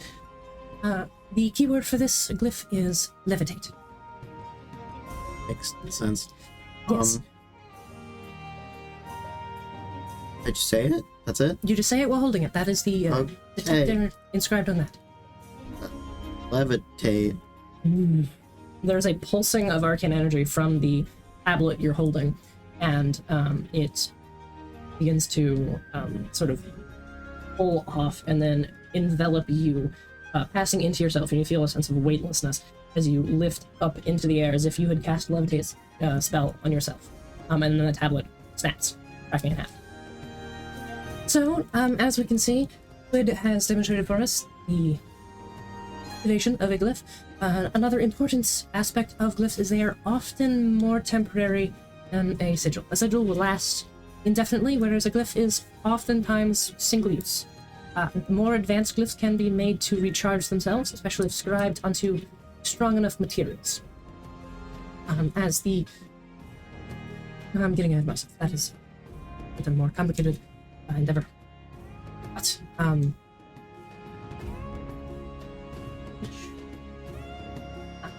this is a glyph that is inscribed with a effect similar to a dispel magic incantation. Its effector is touch. She chucks it at you.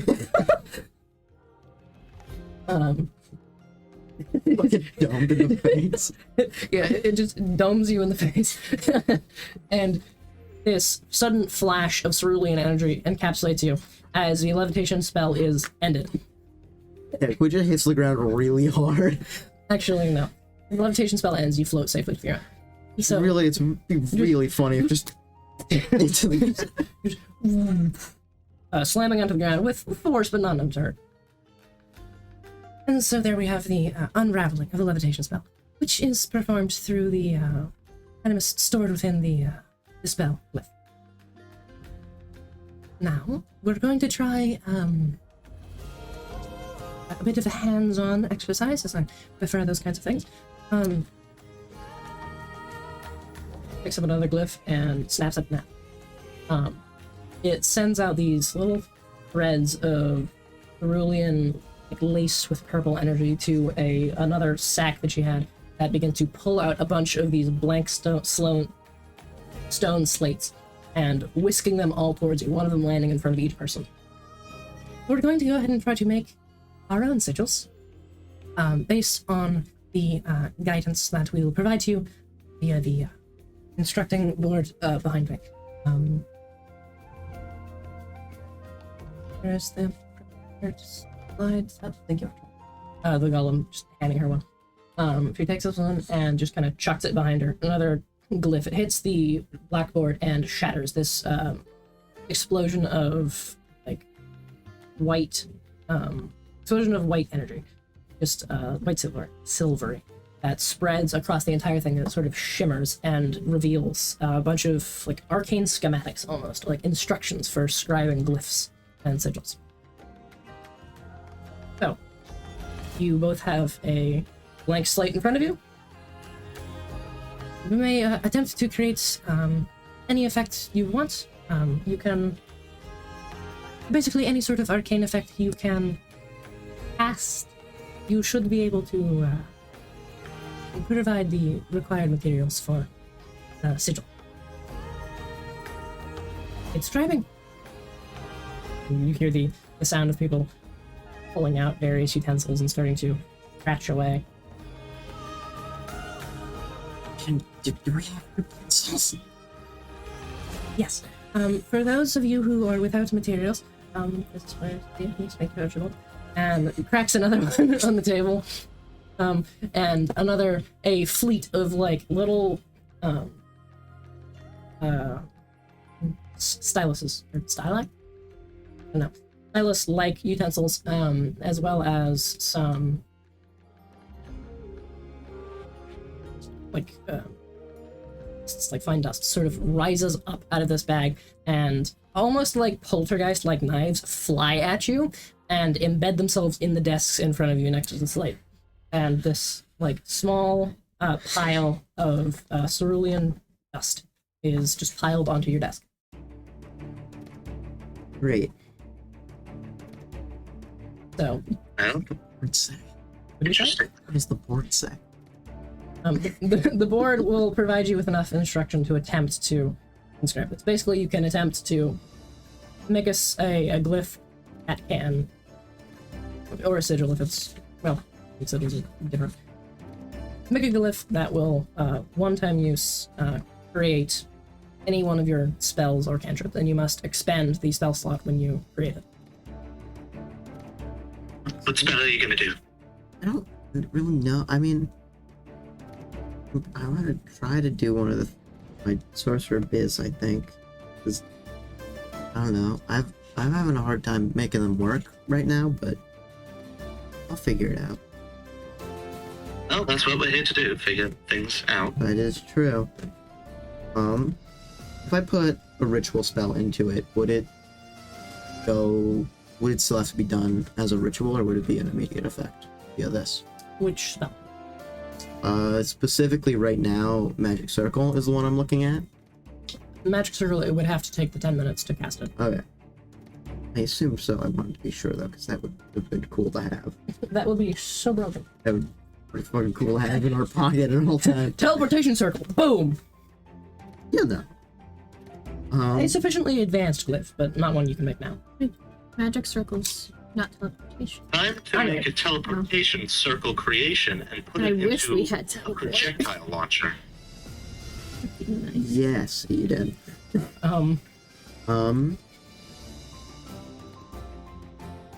Put Mage Hand into it. Okay. What are you gonna do, Eden? Well, I was thinking haste, because it's a pretty useful one, plus that would make it a little bit more applicable, because Asa was a bit afraid of needles, so this is a more sanitary and less pointy method. That is true. Alright, make your Arcana checks, using the board as a guide. Does the Repeat guy that? do advantage, or is it's just straight? Not advantage, I will say you make it with Charisma. Because Sorcerer. So Arcana, but use Charisma. Are you proficient in Arcana? I am not. So just straight Charisma roll.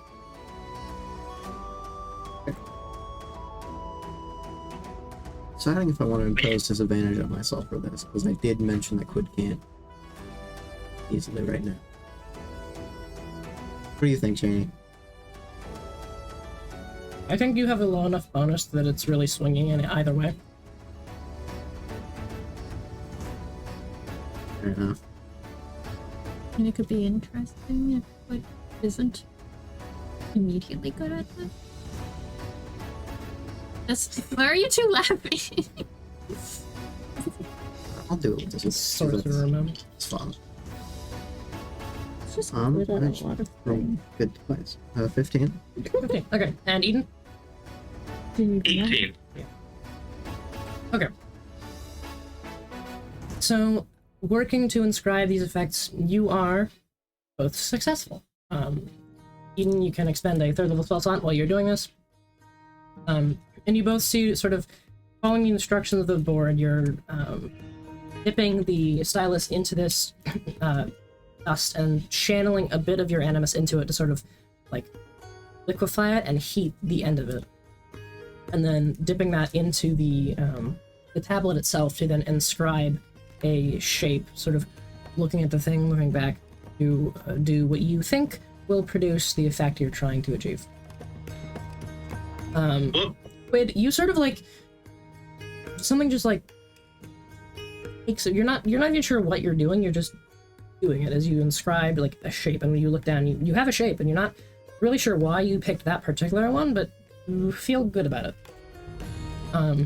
Eden, you, however, are meticulously like looking back at that, looking up at the board, and thinking about what sort of motions you make when you cast this spell, and what things you might say, and looking at like there's like a translation from casted to runic, and meticulously carving out this specific shape that will produce, you think, the haste effect. And you also feel pretty good about it. Okay. Oh, this is. I think this looks great. Good. Okay, I did this. This is cool. Alright. Did it. Yours is kind of wavy. It's... I don't know. Yeah. I don't know what I was doing. I just kind of did it. It was weird. There's a sudden roar and boom of fire as the corner of the room explodes in a fireball that roars and scorches across. You see someone go, oh dear, stops stuttering with their tablet. Looking around, it's just this thin elven figure looking terrified of the fire now burning. He goes, the teacher goes, yes, Archibald, if you could handle that. The golem sort of turns around and lifts a hand towards it, and the hand sort of twists and disappears back to the thing, and then sort of a hose attachment comes out the end, and just fire geyser, or Fire hydrant? fire hose. Fire hoses down the flammable section of the corner. So that's good. I should specify, do not test hieroglyphs just yet, especially if they're explosive. However, we will have everyone sort of come up and give a demonstration of their glyph in turn. Would we like a volunteer to go first?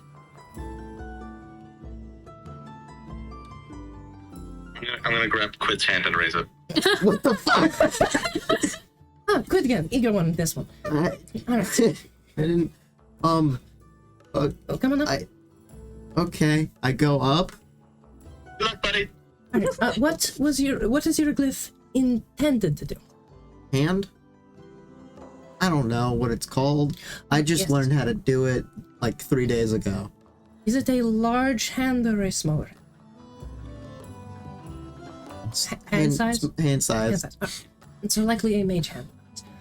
Yeah. Right. Oh, yes, Archibald, yep. Has an apple. Try to pick this up. Not with course. your normal hands. fair.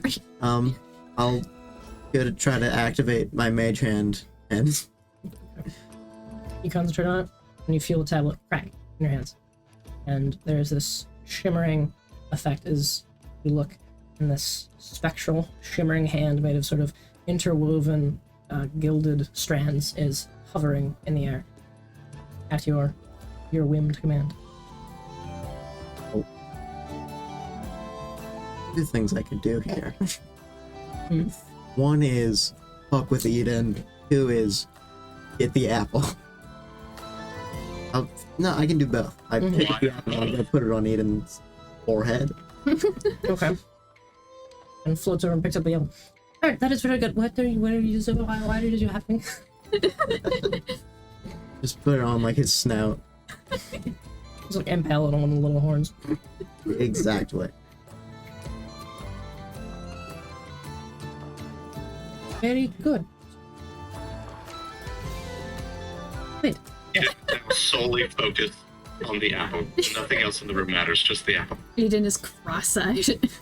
Alright, and then following that, you are led back to your seat, and Can I use the mage hand in my seat to force Eden's hand out now? okay. Just to be a dick? Going next, what was your name? Eden! Eden, it was Eden. Alright, Eden, coming up. What? Yes, you, display. Oh my god. Yes. He will grab his. He'll start walking up, then turn around, grab the tablet, and then go back up. Okay. Right, and what is this one intended to do? This one is. Let me get this apple off.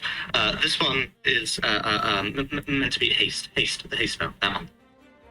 Excellent.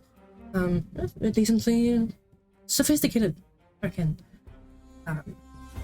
If you please. Are all those eyes supposed to be watching me? Yes, that is what a demonstration is. Oh. Who should I myself? You? Anyone? Well, preferably not one of the audience members unless they volunteer. I'm gonna wait. Let me double check. Just really quickly double check the wording of something. Oh dear. If it says willing creature or not? No, I know that. So I'm not. I can't do anyone who's not willing. I'll do Archibald. Okay. Okay.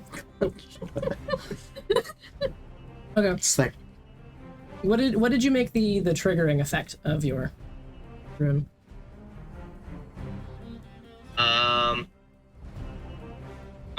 Probably my casting words. Okay. Chronovas. You speak those. He sort of like nods in recognition. And the tablet cracks, and this glowing, like red tinted cerulean energy flows out of it and swirls around Archibald, and sort of like looks down and examines this energy that's filling it, and seems to double in speed and motions as it begins frantically scribbling down things, everything that's happening in the room. You okay? So that's good, very good. That certainly seems to have done the intended effect. It's painful. Good. All right. Well, good job, Eden, I believe. Yes. Head back to your seat, and the remaining students file up and demonstrate their various runes to varying degrees of success. You do recognize Miriam goes up and has one that plays this illusion of a very finely adorned minstrel dancing around in the air, playing a gilded violin. Write that down. Major image. Ooh. I'll actually keep track of a lot of. I think divination and illusions are probably where I'm weakest at, so a lot of those. Okay. But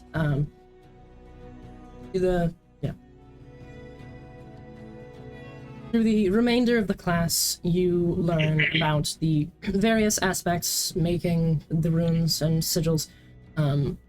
Generally, it takes something that you're scribing it into, and a material related to the casting. What you guys used was arcana dust, which is sort of a catch-all universal magical material that allowed you to create it very easily. But generally, some gem dust and something to do with the spell is required to make a rune, but you can basically it's like a homemade scroll that you were able to craft with a successful arcana check and sufficient training, as well as materials. Then it moves on to, and I'll sort of get through this so not has to go through the entire thing. It moves on to spellcasting in general. It explains that a magical effect is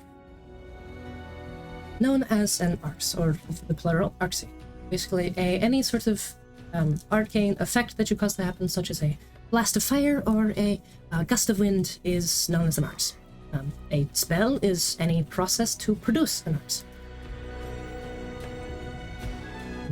To do these, you have various different malleabilities and tensions of the weave held in a very particular position, usually do not always. Some spells do not require a weave cradle, as it is called, as they are just your voice can manipulate the weave sufficiently to create the spell.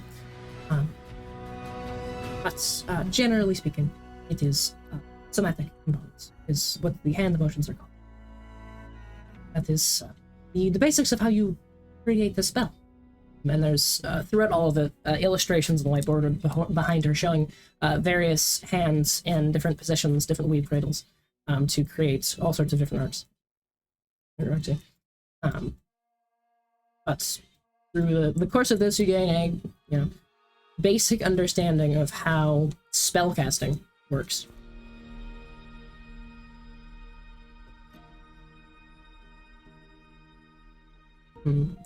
Write all of this down passionately. Eden, I'd like you to make an arcana check for me. Oh, okay. Good at those. 16. 16. Okay. As you're sort of writing all this down and figuring out various, what various positions do, you're sort of connecting it back to your own thing, and something clicks. You think you could work out how to cast polymorph.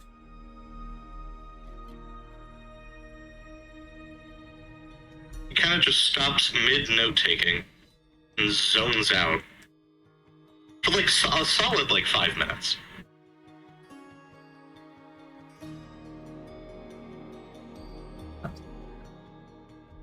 The class eventually concludes, and Archibald sort of collects all the things, puts them in the rucksack on his back, and picks up the desk, pushes it into it.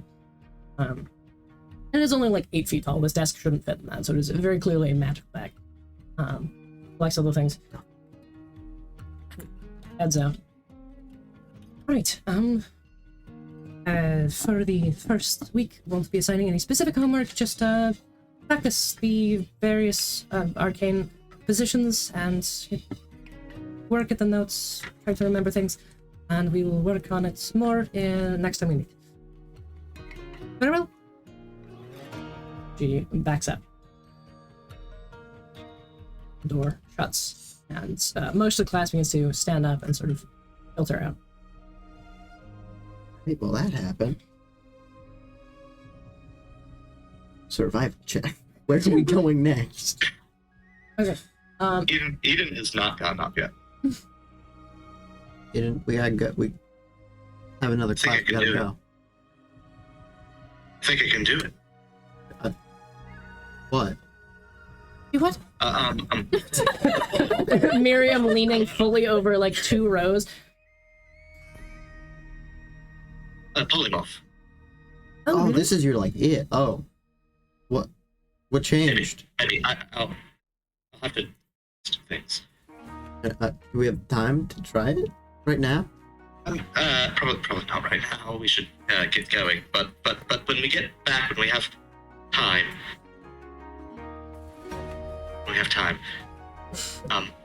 let's get going. All right. Yes. Here's our next class. I dropped it. If you're also new, that's probably history. That sounds right. Seems about correct. I think I know the way, probably. Alright, make a survival check, assisted by Miriam. Of course.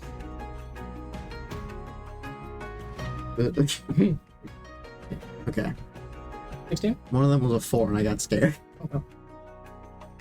You begin making your way over to your next class, which we'll not go to as in-depth, but you learn sort of the basic histories of how arcane magic came to be. Long ago, there was no way to cast spells without help from some extraplanar being. People such as a cleric or a warlock could do it, but through faith, channeling their trust in a deity, or the deity to sort of lend their own animus to coax one's soul into shifting the threads of the weave. Or a warlock borrowing someone else's animus entirely in exchange for some deal, so that you would just simply use someone else's animus to shift the weave and create narcs. But no other brand of magic was possible, only these two, which are known as weave channels. However, the inventor of arcane magic, Herodis, a red-scaled, star-touched scaleborn, was... Various stories exist on the exact origins, but the most common one was he was traveling alone when he was beset by a large beast. Being unarmed and alone, he had no real way to defend himself, but as he threw a desperate blow at it, just that sheer force of will seemed to break through something, and the first arcane spell was cast as he blew aside the beast that was attacking him, and took down to consider what he had done. The records go on to say that he would found this very halls, Liridian College, and teach this arcane art he had discovered to any who desired it.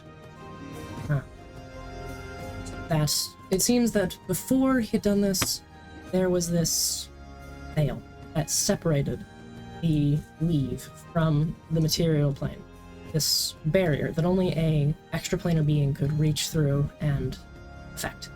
But through this immense act of desperation, he had somehow torn through it, shorn the weave apart, or shorn the veil apart, allowing the weave to flow in and more strongly permeate the land around him. And in so doing, he affected most all mortals living on Lytel at the time. As the weave suffused the area and sort of bled through objects and people, there was left these glowing cerulean points on them, what we now refer to as star-touched. Yeah. And it seemed those who had been afflicted with this were more easily able to see and affect the weave than others. Just a innate connection to it, forged by this effect. More often, like, more easily prone to sorcerous epiphanies.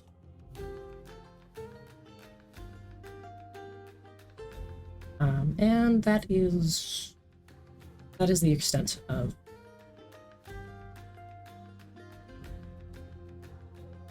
that, including as you sort of filter out into the main thoroughfare outside the class. We're going to shift over to Nev. While the other two have been studying, what has Nev been doing? I think Nev would have gone on a walk, but does not want to leave Issa completely alone. Mm-hmm. Also doesn't want to, like, invade her space, so Nev's probably just trying to figure out what to do with himself. Just in their dorm common area. Normally, if I'm just pacing back and forth, reviewing notes. Yeah. Waiting for Garza, waiting for Issa, just... Yep.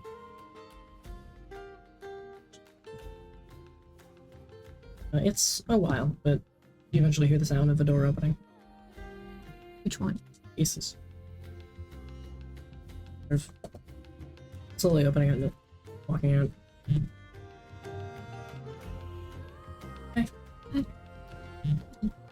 No sign of Zarzar, but still. Marina says they're fine. I don't know. Quid and Eden are pass. So, Oh, good. They got in? I think it was it. Transmutation for Aiden, and Quinn was anime.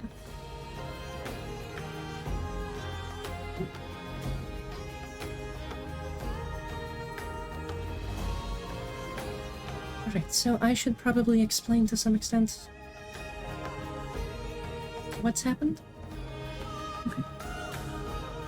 I think I've mentioned a couple times that I have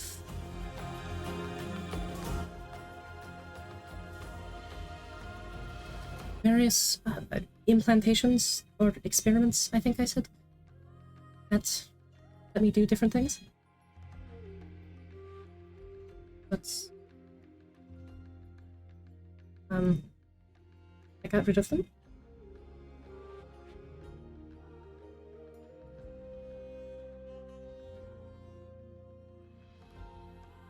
So I start with the most obvious voice. Sounds a bit different, probably. But when Angaron first took me in, I sounded like this, or like a younger version of me like this, with a Zarian accent, which supposedly he thought was telling that I wasn't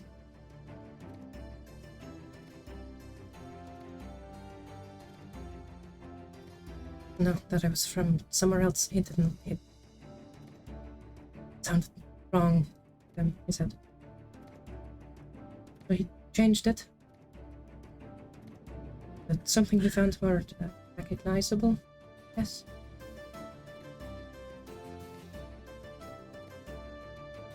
How much did Eden tell you about what happened?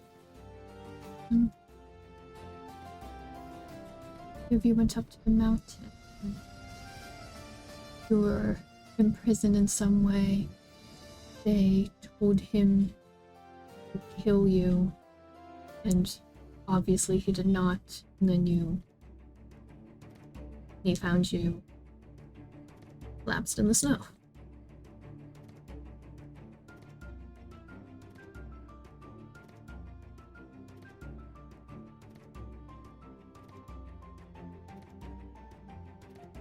It triggered a memory, or many of them.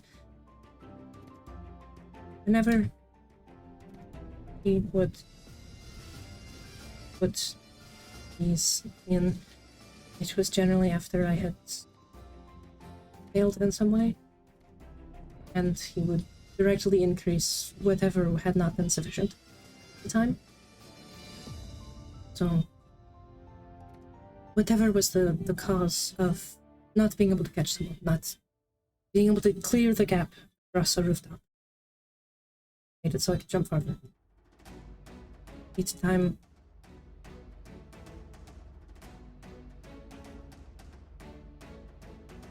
telling me how it was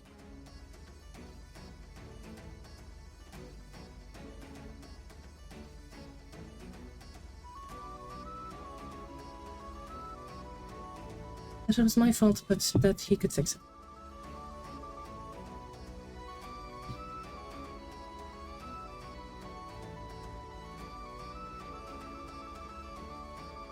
He stares into this and's like gnawing on her lip a bit with her tusk.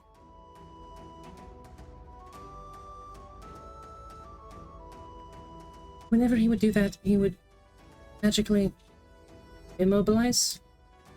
So I could, flinch. Didn't do anything about the pain, though. I think that reminded me of it. Something.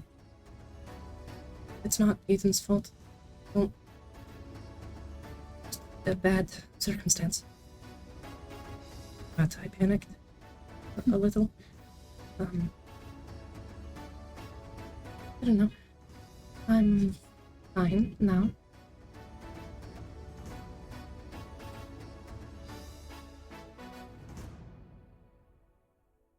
And free of the...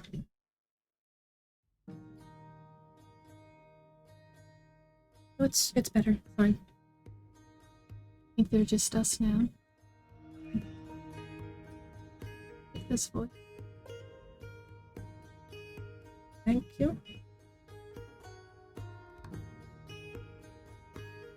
I haven't heard it in a long time.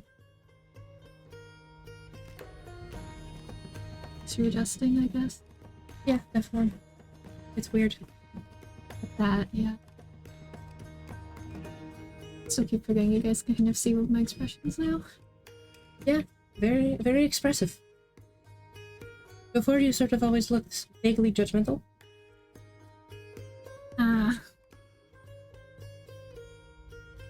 Bad. It's not your fault, just a mask.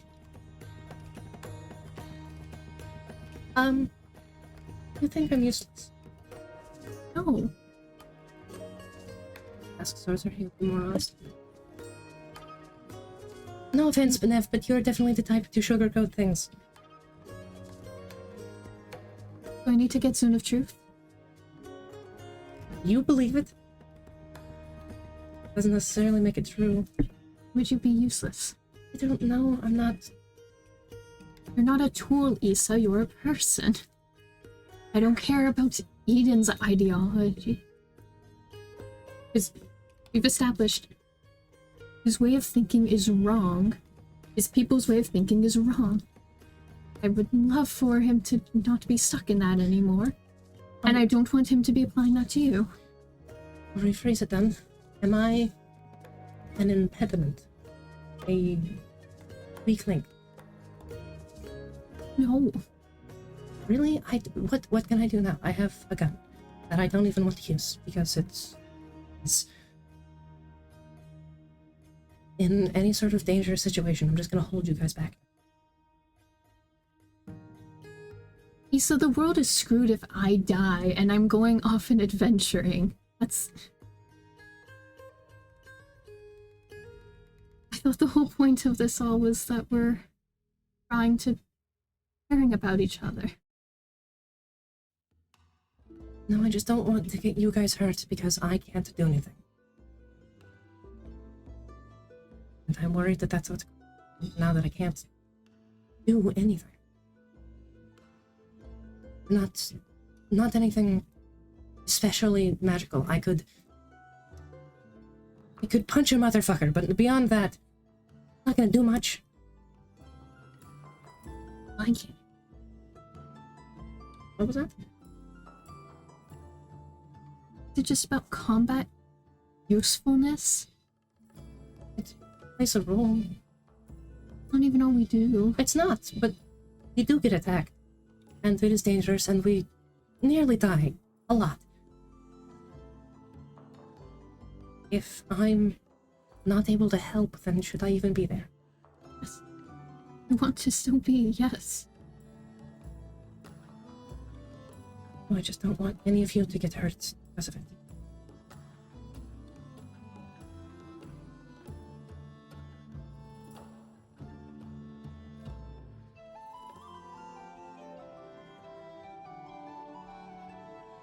I think I'll resolve this. Are you planning to figure out a thing to do? Maybe there's something with whatever's in my chest.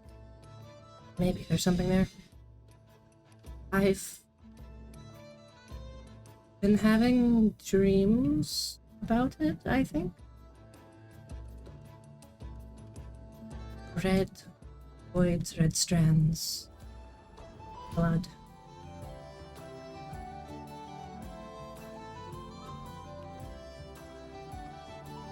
I think you might need to get to a forge. Do they have a forge? They probably do. Do we have them? You probably would have taken them. Well, I don't know actually. I mean, you probably get a map pretty easily. Or do you want to go on a walk and find a map? Sure.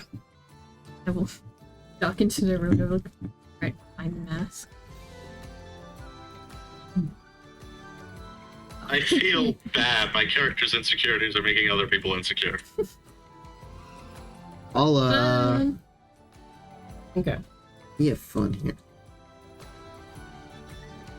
Alright, so the two of you go off to find a map, which is not terribly difficult. Make it back to the main thoroughfare of the dormitory, like area.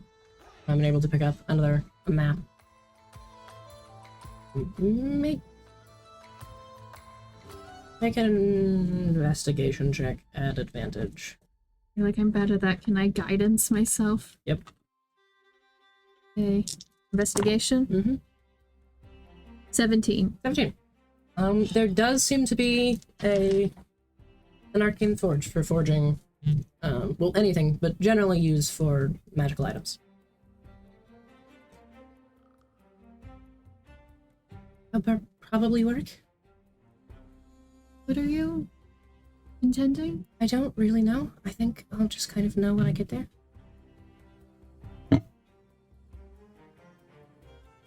Oh, she heads just over to one of the nearby balconies and pulls out the gun.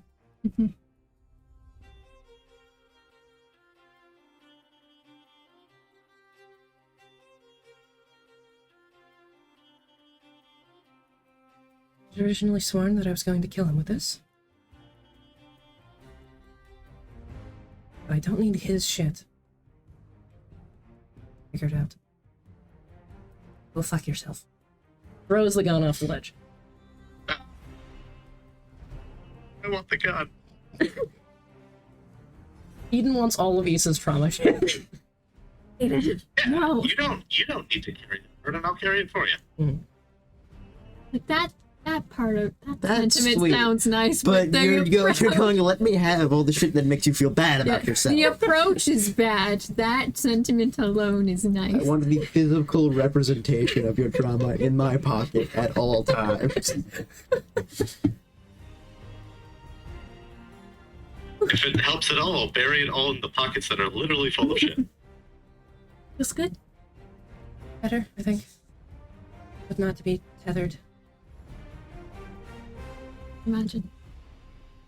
to the forge.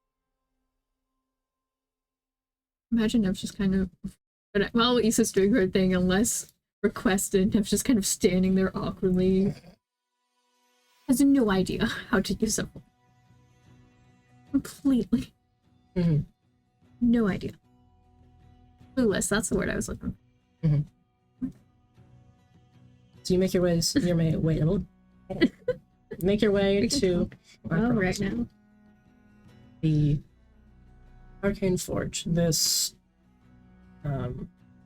a sort of wooden walkway goes up to a cave entrance in the side of the mountain, where you can see plumes of smoke coming out of various channels on the side of the mountain. Getting inside, the temperature begins to increase to a very sweltering temperature, which is quite unpleasant given your bundled state. But you arrive, and there's various forge setups with these anvils with various runes carved into them. Set up, there's one person actively working this rather like muscular humanoid, not humanoid, human, working on some kind of a arcane construction. Like, Nev visibly looks a little disappointed that there is a person here. But arriving. Alright, so I roll up my sleeves.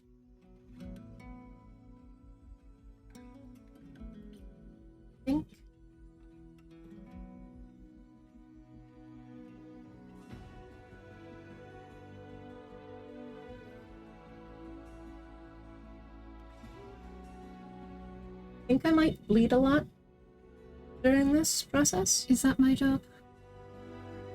Kind of. Yeah. Okay. I can... I think I have to take out my artificial heart for a second. Oh, So will my job be make sure, like physically make sure you don't bleed out, or be healing you? Either. Okay. Both. Okay, so a lot of blood? Probably. Okay. The guy who's working is sort of like...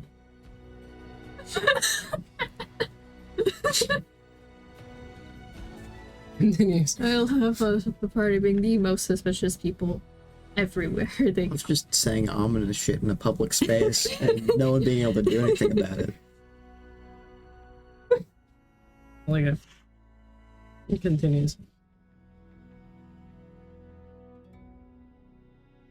Why? Goes over, there's a sort of stack of steel billets prepared for forging. He grabs a couple of them, lays them on a table next to the anvil. Okay, so I told. What did I do? He sort of just reaches in and grabs something, her hand sinking all the way into her chest. I'm like, will it be a problem if I'm like covering it, or do I need to just be? I don't know how to do this. I think probably just heal. It seems to do the rest itself. Okay. And wrenches her hand out of this. That fucking hurts. Okay.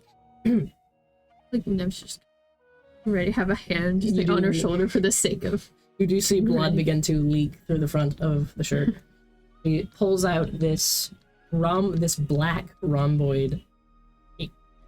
This small, like it about fits between like the three main fingers. Like a black shape with just red runic inscriptions all across its form, with rubies set on either of the wide faces. Pulls it out. Okay. And her eyes sort of like lull back into her head a bit, and she closes them, and then when she opens them, they're just a blood. And she starts to sort of move with a now fluid motion as she places this rhomboid artifact onto the table, or onto the anvil, and takes one of the hammers that also has runes inscribed on it, and just slams it down on the thing, which shatters it.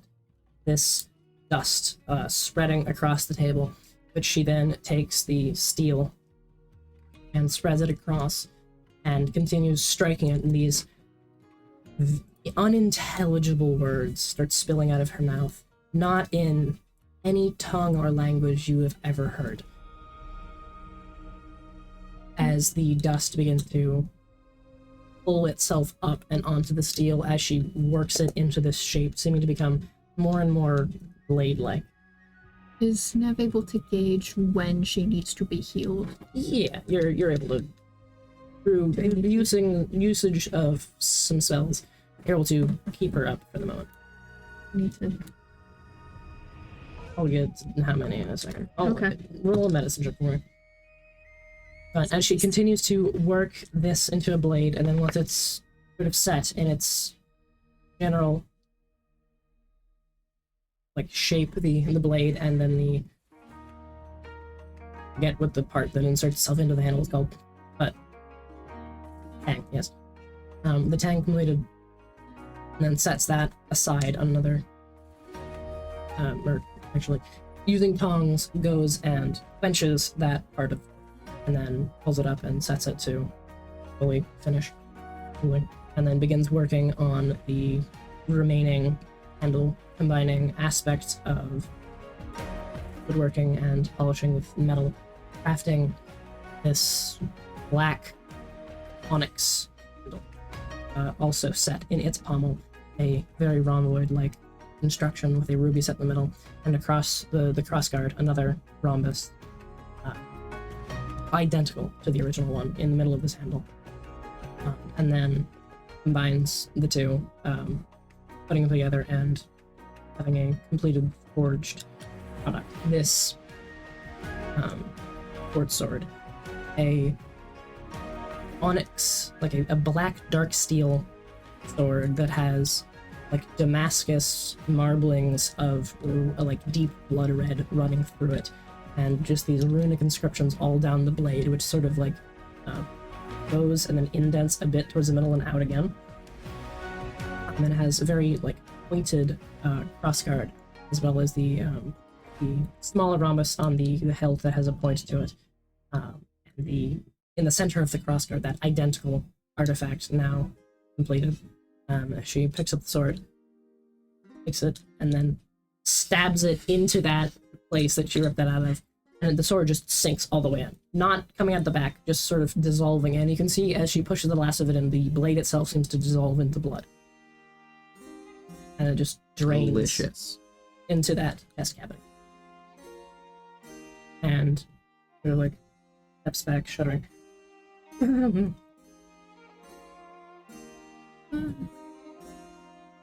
It was a normal thing to do that normal people do.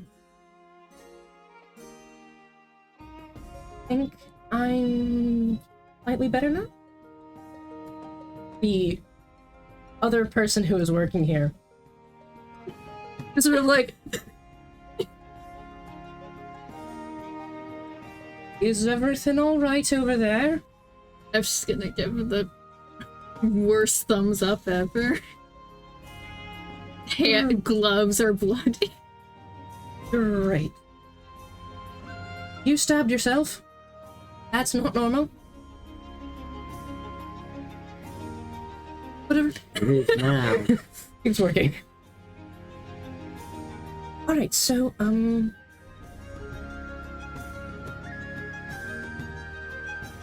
need the medicine check. right, yeah, what was the medicine check total? Would I be applying guidance? Yeah. 30-20. 30-20. Also, you only needed to use 1 second level spell slot, as well as your healing hands. Do I know if it was like, probably cure wounds? Yeah. Okay.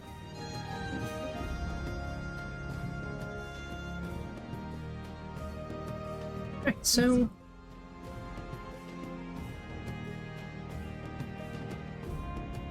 I think I should stop leaking now.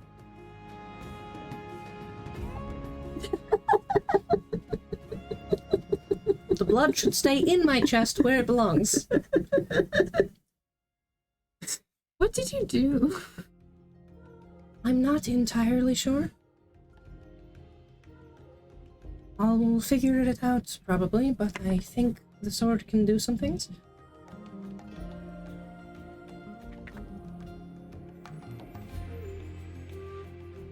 Sorry. No, I guess we're better to figure it out than a wizard school.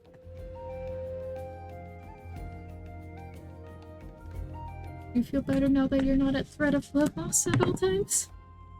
A bit. It's preferable, I'd say. Yeah.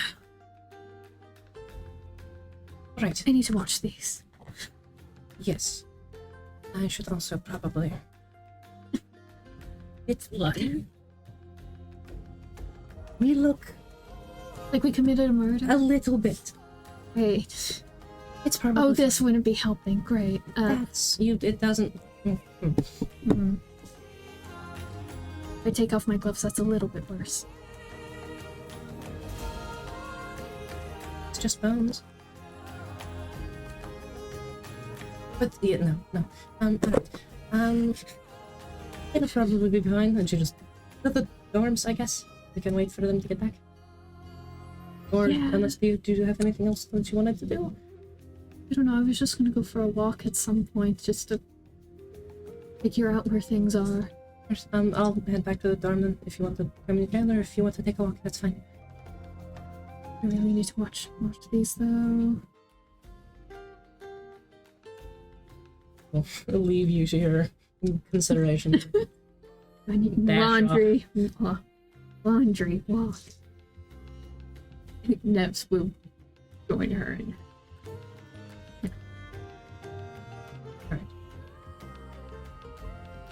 That's having taken place. Now switch back over to the arcane study. Well, following the completion of it. Eden and Quid, as you are walking outside, accompanied by this new friend you seem to have made, where are you heading? Or do we have a specific class, or is the school day over? The school day is over as far as you were. That's not. I mean, Are you two planning on attending the tournament? what now? There's a tournament. Eden, there are wizard sports. There's wizard sports. What regular sports are? Yeah. Wizard sports? How do we Yeah. tournament? Yeah. How? This way. Leads over to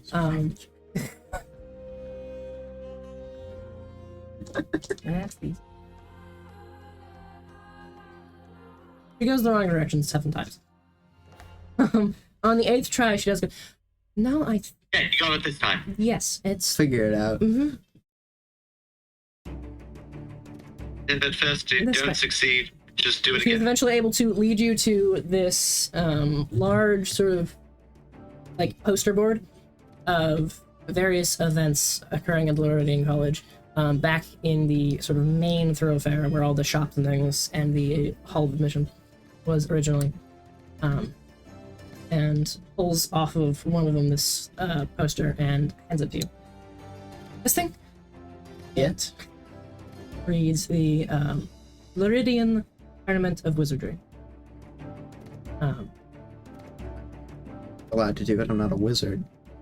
I think it's just a general name. Yeah. Sounds fun. The details This on is- it. Right now, today. No, it's tomorrow. Okay. Details on it says this begins tomorrow. Teams of up to 5 can participate. Completely normal number. How convenient. God. Well, what a big for great us. number. We only have 5 friends. That's the absolute maximum of friends we have. Snork and Donkey, howdy. They're not allowed to partake. What about Aurora? It's true. We'll have to decide. I mean, if Zarzar's not back, we're bringing Aurora. So, teams of up to 5, though it can be less, can participate in this tournament, which has a series of brackets. Initially, you will go up against some unknown threat in a test of combat and arcane skills, and then in the second round, you go up against one of the rival teams, the ones that were successful in their endeavors in the first round. The prize is 1,000 gold. Right. The prize is 1,000 gold, as well as unspecified magical items. Well, see, you've just said all 3 of the magic words. So that's all the things we want. Does it seem like Miriam's wanting to be on a team with us, though? And she brought us here? No, I am on my own team. Alright. Oh, so we can maybe crush your team into the dust. You could certainly try, yeah. We'll have to try. And I'm enjoying the picture of the 3 of them are doing their China thing, and in the background, Issa and Nev are going back to their dorms looking like they committed a murder. Actually, the paths do line up. I'd like you to make perception checks. All of us? Yes, actually, I'll Move this. We do the Spider-Man meme at each other? Well, I'm not seeing it. I'm also not saying. I got, 13? 19. 19. Okay. Yeah. You notice 2 heavily blood-stained figures that you recognize after a second as Nev and Issa. And Nev and Issa look down and see these 3 huddled around the thing, showing off some poster. wonder Oh, who they there they are. killed. It's clear. Hi guys, Hi. how are you doing? Why are you covered in blood? Don't worry about it. I'm- We're Who fine. did you kill? No She one. reaches into her chest and pulls out the sword. I made a sword. That's intense. Why? As she pulls it out, it seems like this just liquid blood flows around her hand and solidifies into this blade as she holds it. So It's, yeah, I have this now. There's so much blood magic. That was very gruesome. It's Good for you, Issa. Who's with you? This is Miriam. Miriam, that's Issa and Nev. Hi, two of our Miriam. This party is a members. terrible first impression. but I don't know why they're covered in blood, okay. but those Did two you tend I was to do healing that. her. She's fine. We're fine. No one's dead. Make a persuasion check. I will, This is I will also not directly remember. after when we're gonna crush your team into the dust. And then two of our party members walk past covered in blood. Get an Listen, I'm advantage sure of your they've never guidance. murdered anyone. No. 12.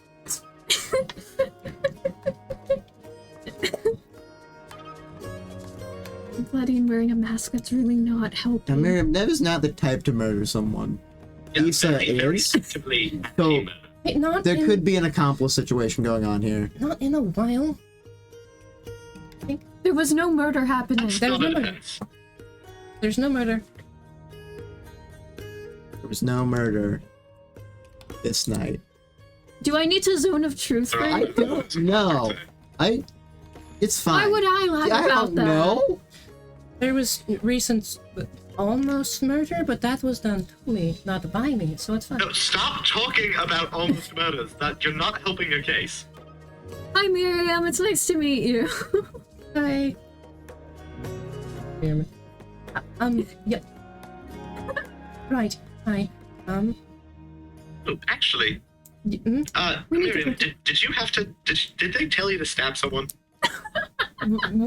Did you do the entrance exam? What entrance exam? Eden did an entrance exam, and I didn't have to Was do it. I supposed to do an entrance exam? Did I miss? Singled out. Did I miss an entrance exam? I don't know. All I know is they were No, like, I "You're a think- sorcerer. I think You don't you're have to fine. do an entrance exam." Are you a sorcerer, I think you're Miriam? fine. No, I'm bardic stuff. I think. All right. It seems they do different things for the different types of the way people want to do magic. Interesting. Yeah, I think you'll be fine. I I mean, they seemed pretty official about Wait, it. did they make you stab someone? no, I didn't. They told me to stab someone, but the He stabbed intention was himself. that I don't do it. Okay, good. But It was like a morality test. Oh, that does make sense. Okay. Very smart system. We'll see you at the dorms. I need to do laundry. Fair. Oh, see you at the tournament then? Yeah. Sounds like a plan. Sounds like it's gonna be a lot of fun. I'm gonna go not get murdered. Right? Miriam does That's not, fine, did yeah. not believe Nev one Yeah, bit. I don't have any plans to kill you. I don't know what those two are doing. Cool. I'll figure it out and I'll tell you tomorrow. Don't worry. Miriam does not believe Nev one bit. Great. I don't know. I don't think He's any had a people sword in in her the chest. precious That's not alchemist. normal. He is No, missing her it's heart. not. I don't. My best She's strange. my best friend and my captain are covered in blood.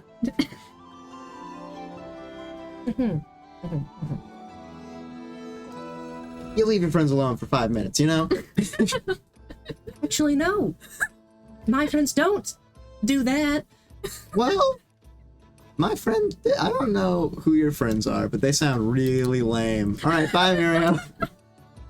I Miriam's friends ain't got no fucking blood. What was it swords. that Eden said right before Nev and Issa showed up? For my notes. We're gonna crush your team into the dust.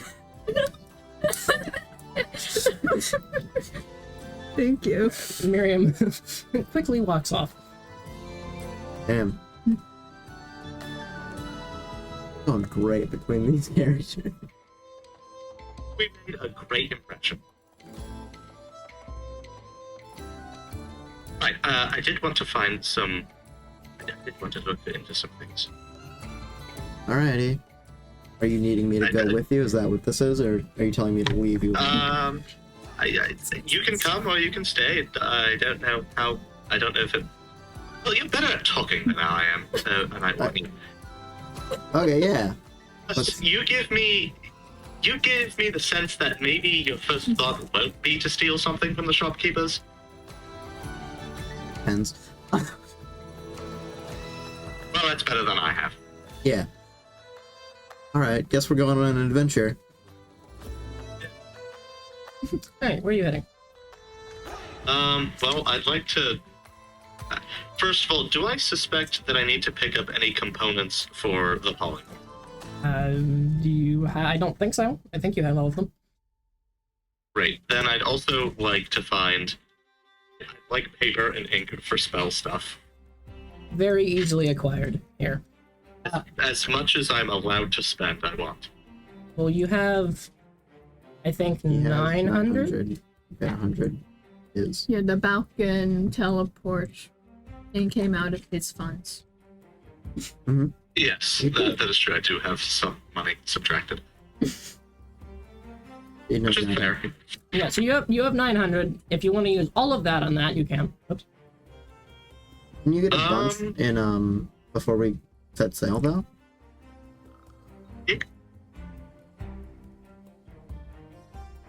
No. Repeat that? You got a bunch, in the town while we were trying to rob someone. You were, robbing someone. I mean, From I the don't know gnome. if I got any money from robbing people. No, like, you got a bunch of paper and... From ink the gnome that you guys stole all the magic items from. Oh, yes, I did use that for stuff, so I'm in a shortage. Already. I did. Those were used for spells. Fair enough. Alright, so are you spending all 900 on this? No, I haven't calculated how much I need, but I'll spend 500. Okay.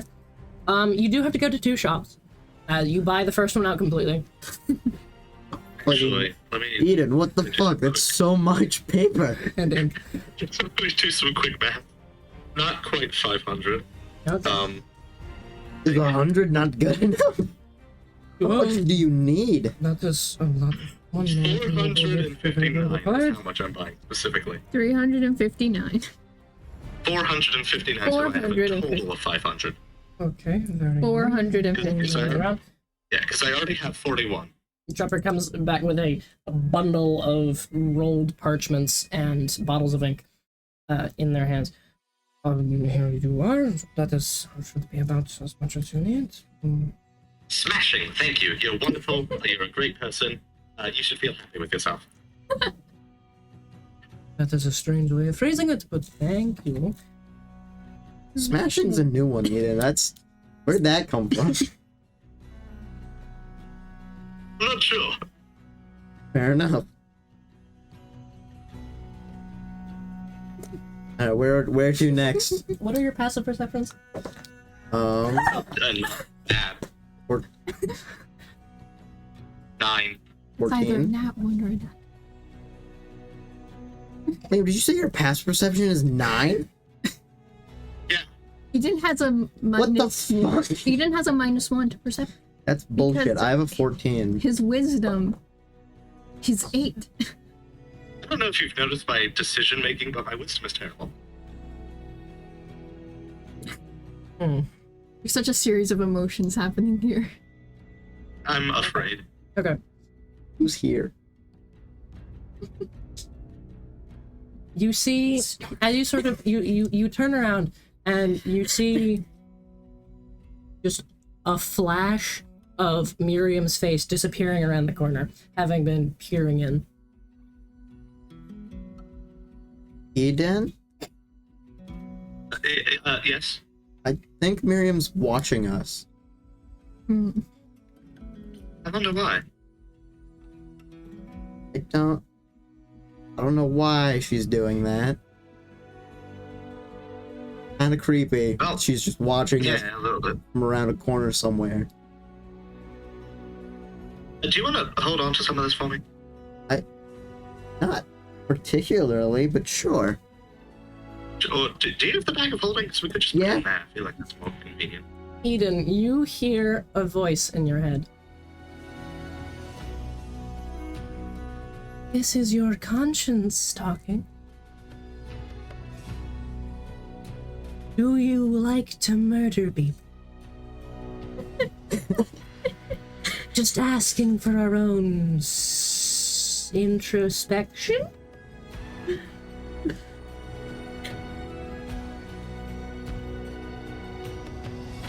Wait. This is my non-conscience responding. What are you saying? What? Just shut up, I'm talking to my conscience. What? I've experienced this trick before. Wait.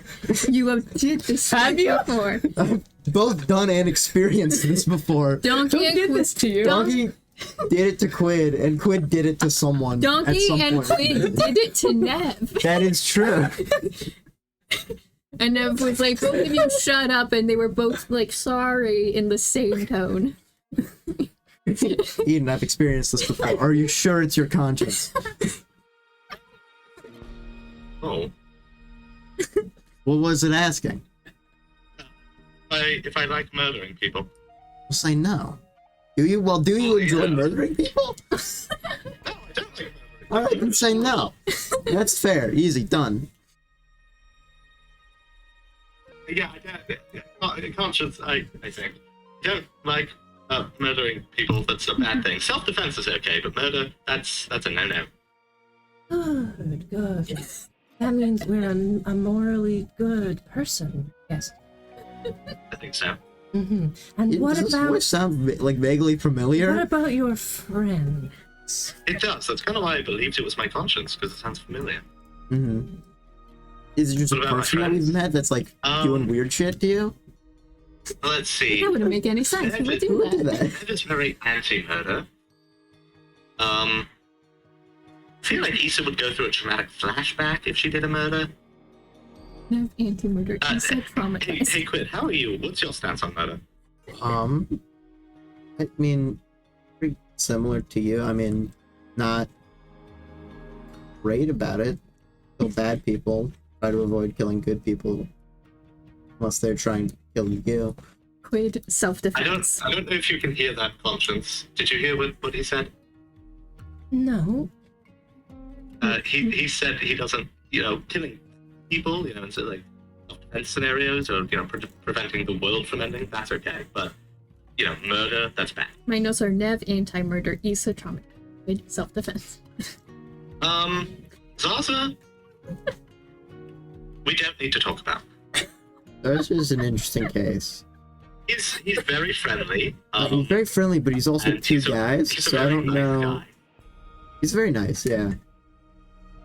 Sounds good overall. Big thumbs up from your conscience. You know how to talk to my sword? Is Miriam still like peeking out No. on the corner? Okay. Just hanging out. Please clarify.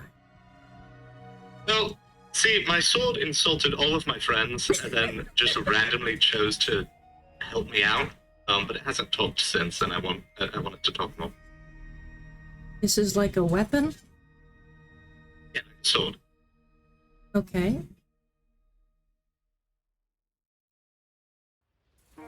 These people are insane. No, I can't. Bye-bye. He's gonna be like, you people Bye. are But you can leave. You no longer hear the voice. Man, we made an amazing impression on this guy. My head's empty. Oh god, what does that My mean? conscience, it's gone. Huh? I think I'm okay with murdering now. Oh no, don't do that. It's gone. That's not good. I don't know. Anyways, papers into the bag. Oh, right, yes, paper. Bag on the ground, just huge stack of paper that like Quinn is standing on, just slowly pushing down. I think I have to jump on it a couple times. Hydraulic pressing it into the You bag. see outside a bench slowly moving across the thoroughfare. Even that bench is running away. I don't know if that's normal. Should we Should we stop I mean, the bench? It's a magic school. I'm sure It is a somebody's, magic like, school. I animated it. mean, maybe someone called for a bench, and they needed a seat, and that's Yeah. the benches can move to accommodate that. That's what I'd assume is happening, and not someone That turning seems like a themselves normal into thing a in a magic bench or anything. That'd be really weird. Self-defense. Question mark. We're agreed. I don't know, Aiden, should we stop the bench? Should we let the bench go?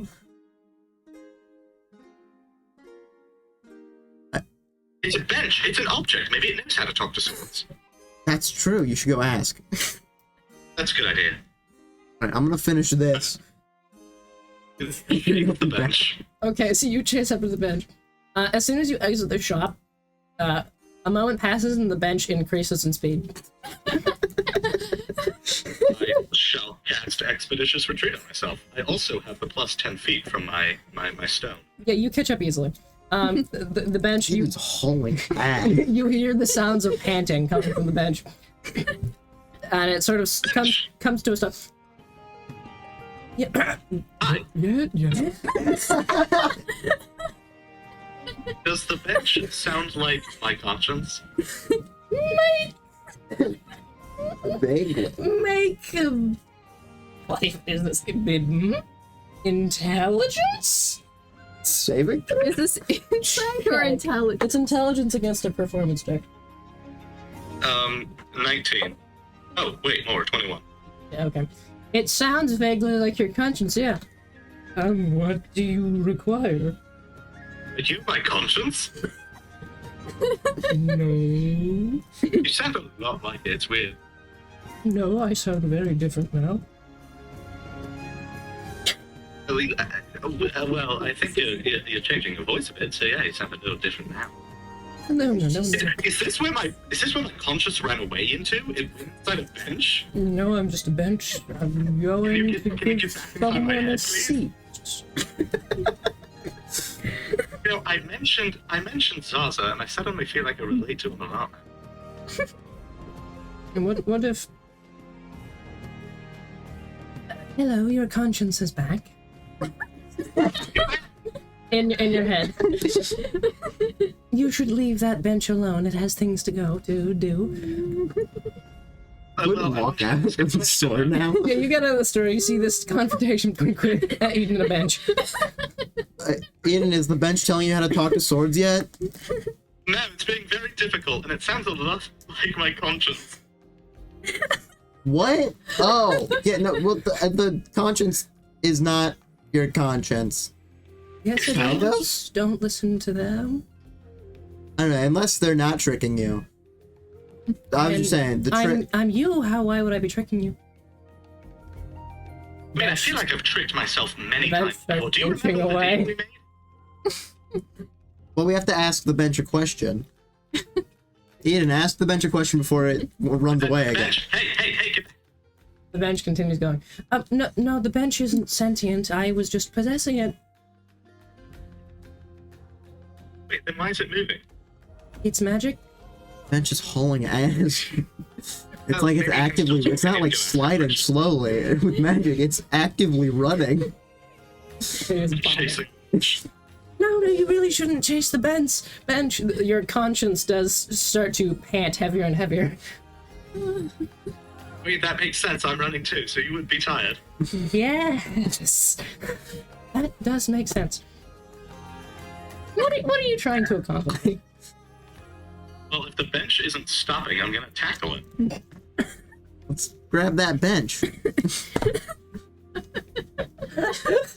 There's some student walking that's just like watching this and going, why aren't they letting that bench go to the person I'm to get a seat? picturing they keep chasing the bench in circles. Like by the time Issa and Nav are both like done getting the blood washed out, Look out they the got- window. like they walk back out, be like, "Where are they?" Yeah, no, they are going To in a look direction. them You, running you past. just see the distant thing of the two of them chasing after a bobbing bench.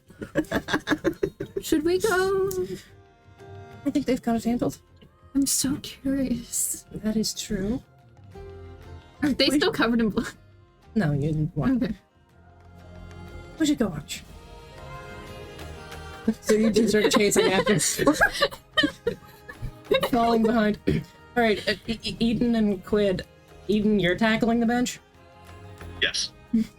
But are you also tackling the bench? If Eden fails, I'll be ready to. Okay. Eden, grab. make an athletics check. Okie dokie. That is a no. Oh. Total of. Total of 3. Oh. You go to tackle the bench and it just darts out of the way. No, really. You should let the bench go to its location. Someone needs a seat. Well, someone should need a seat a lot closer to. I feel like if there's magical benches, they should use a bench that's a lot closer. Quid, you can make your attempt. All right. I will roll with it. Is this acrobatics or athletics? Athletics. Athletics. 17. You lunge towards the bench. Eden goes fucking flying, which zips around. Yeah, it dodges to the right, and you zip around to the right to cut off the bench, and it goes, and you just tackle into its side, and your arms go through the bench, passing through an illusion, and just wrap around this very startled figure as you go tumbling to the The side, bench is not a bench! as you go slamming into a railing. It's awfully fast for something that hasn't committed murder. And Miriam drops the illusion. Miriam, why are you a bench? Why did Eden's conscience possess you? This doesn't make any sense. Yes, that is what happened. You sound a lot like a conscience. That's weird. It's weird. I get that a lot. That's a normal thing that people tell you? Yeah, all the time. Hey, Does wait, everyone's does conscience everybody's sound the conscience same? sound Is that the what, are same? you confirming that for us right now, Miriam, as fact? Yeah. And you'd never lie. I know. Can't wait for Nevinese to get there, and they're like, "Where's the bench?" No, I do have places to not be here. So, bye. Why were you a bench? Listen, that's my business and not yours. Why didn't? Oh, But the actually, bench was my talking. Why didn't you conscience- tell us that you were the conscience bench and you were doing something? Listen, I don't pry into your business and you don't pry into my business. I mean, you kind of pried into our business when you were like Not earlier necessarily. asking like if we were killing people, and we were like, no, we're not killing people. That's not a thing we do. That seems like a normal question to ask when someone's covered in blood. Okay, well, the normal question to ask when someone's a bench is to go, hey, why were you a bench? That's a fair point. However, counterpoint. What the fuck? She vanishes into a cloud of silver mist. She reappears 30 feet away on a higher railing. Bye-bye! I fly 60 feet straight. By feeling Nevinese. What? She starts running I'm away. a sorcerer. I can fly. This is normal. Why were you a bench, Miriam? She's running away. Quid starts hauling ass after Miriam, screaming, why So were you a Eden's bench? left in the dust. I don't even know where Nevinese are at this point. Okay. It'd What be are you really trying funny. to do. It would be Trying to very, figure out why she was a bench. it would be very funny if they directly knocked into Nevinese or like went right past each other, like one of those shenanigans. Mm-hmm. This is great. Miriam's great. She thinks we're a bunch of They do the killers. Scooby-Doo door thing. Yeah, she thinks we're a bunch of killers. This is great. I mean, Squares up. Are we fighting? What is this? I thought we were friends. There's a dragon! There's a dragon? Just me. No, it's over there in the sky. It's gonna kill us all. Okay, Eden, stop the dragon. Miriam, why were you a bench? You should look at I'll figure out the dragon situation once I figure out why you're a bench. That's more important to me. me. Yeah, I trust Eden to figure that out. She turns invisible. I Thank you.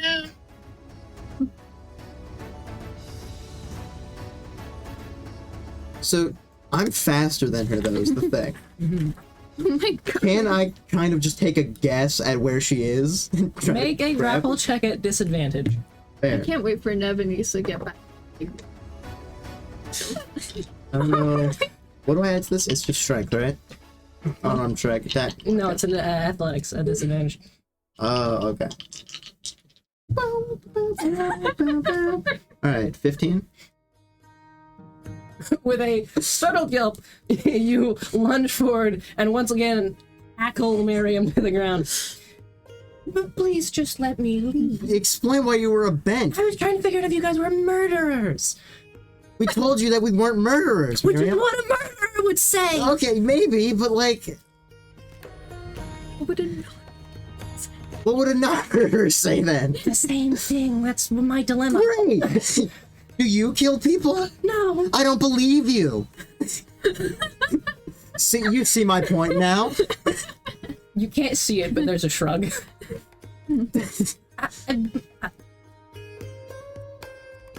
Okay. Could you let go? Yeah. Okay. Decloaks. So not murderers, No, not a bench, not a bench. not a bench. I can see that now. Don't sit on me. What? You keep tackling me. Because you keep doing weird things.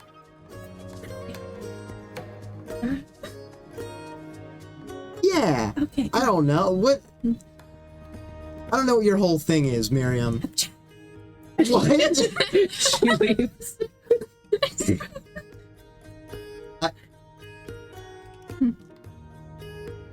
Where's Eden? Behind you. Oh, hi, Eden. Looking for a dragon. Eden, did you take care of that dragon? Well, I didn't see it, so I must have subconsciously taken care of it. Fair enough.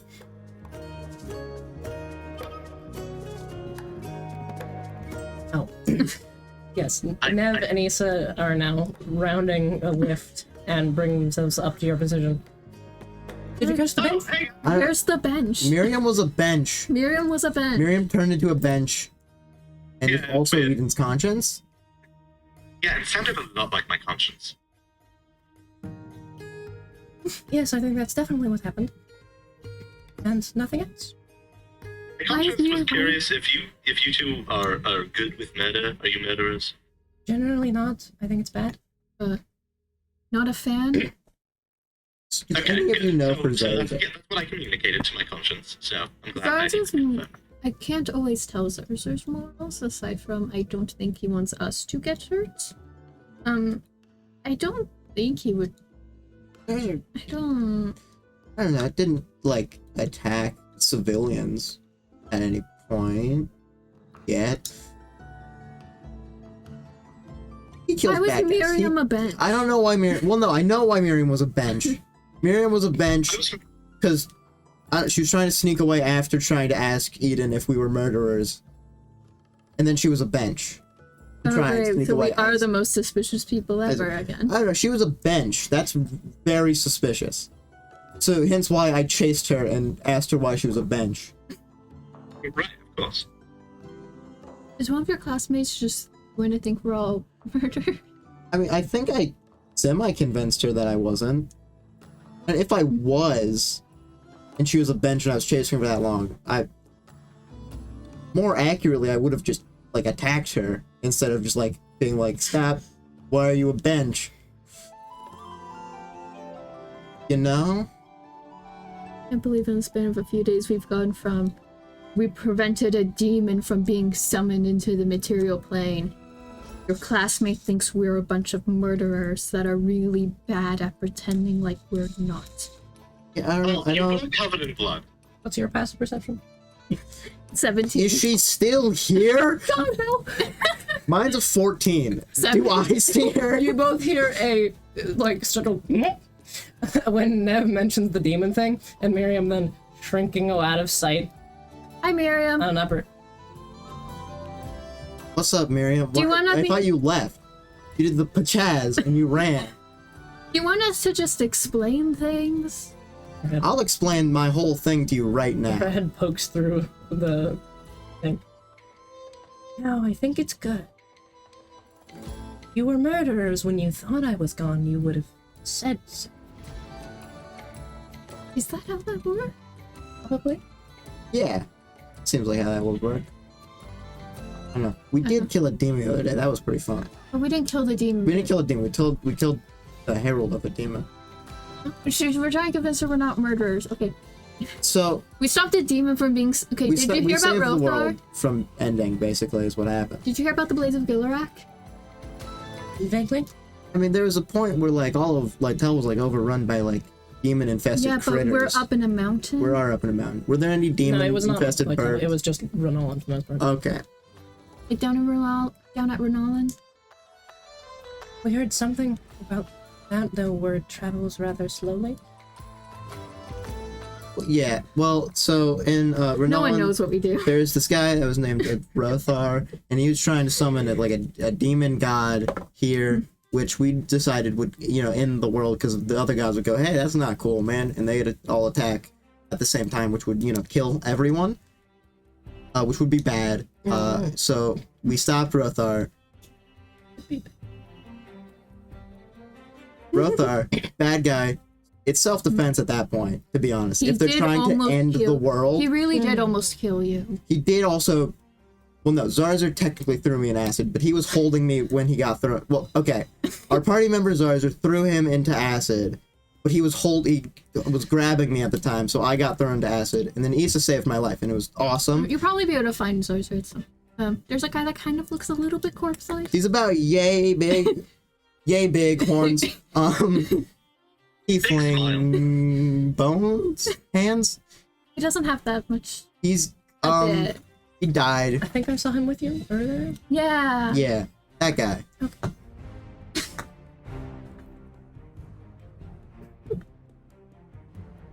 Are you gonna keep following you them? getting- or are No, you... that was the last time. But for sure, Mm-hmm. it sounded like you had a couple last times.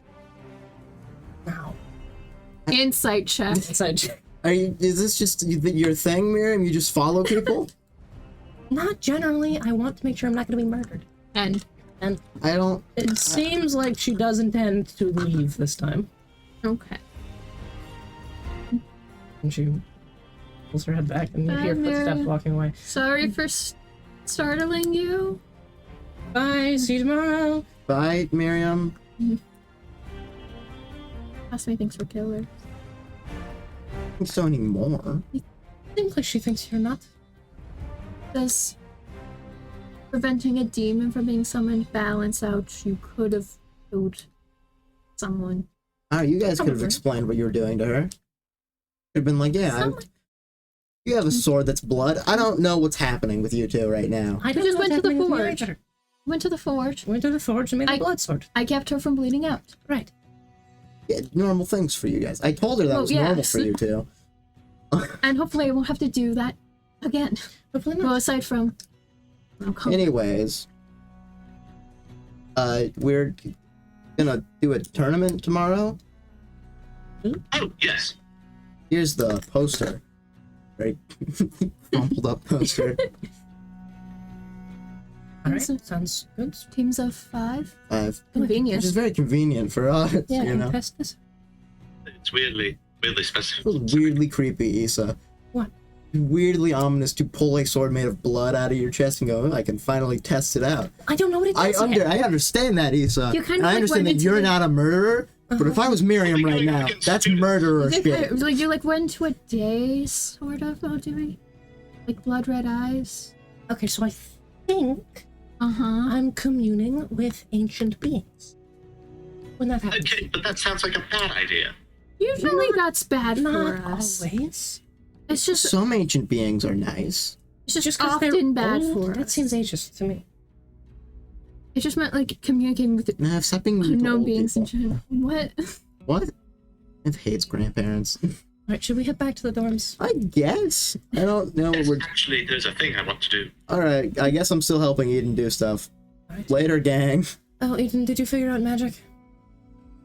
Well, I think I'm on the verge of very, very important spell, and I will need as much help as I can get. Maybe all of you. Righto. Alright, we should talk after you do that. Let's go to the dorms. Probably just even that. Going on an To adventure. the dorms. So you make it back to your quad. Are you doing this in just the common room? Yes, Ooh, if it's the most spacious. metagame, I have a question. Are we gonna have to move to the dorms for our schools of magic? Are we gonna be forced to? You don't have to, but there are dorms there for you if you should choose. Okay. Well, we'll do that. We'll decide that later. Like, I hate my party that I've been having to spend like 24 hours with. Finally, 3. Finally, I'm not in the same fucking room as them all the time. I hate these people. Okay. Alright. Eden, what are you attempting to accomplish? Well, I'm attempting to set up, just based on my research and assumptions, try to set up a ritual that will unlock polymorph for me. And ideally help feathers. Okay. Go ahead and describe this ritual and the role your friends are going to be playing in it. Okay, Quid, you remember we were shown several hand gestures and such for arcane rituals, yes? Yeah. I need you to pull open both my notes and your notes and just continually reference those for me. Okay.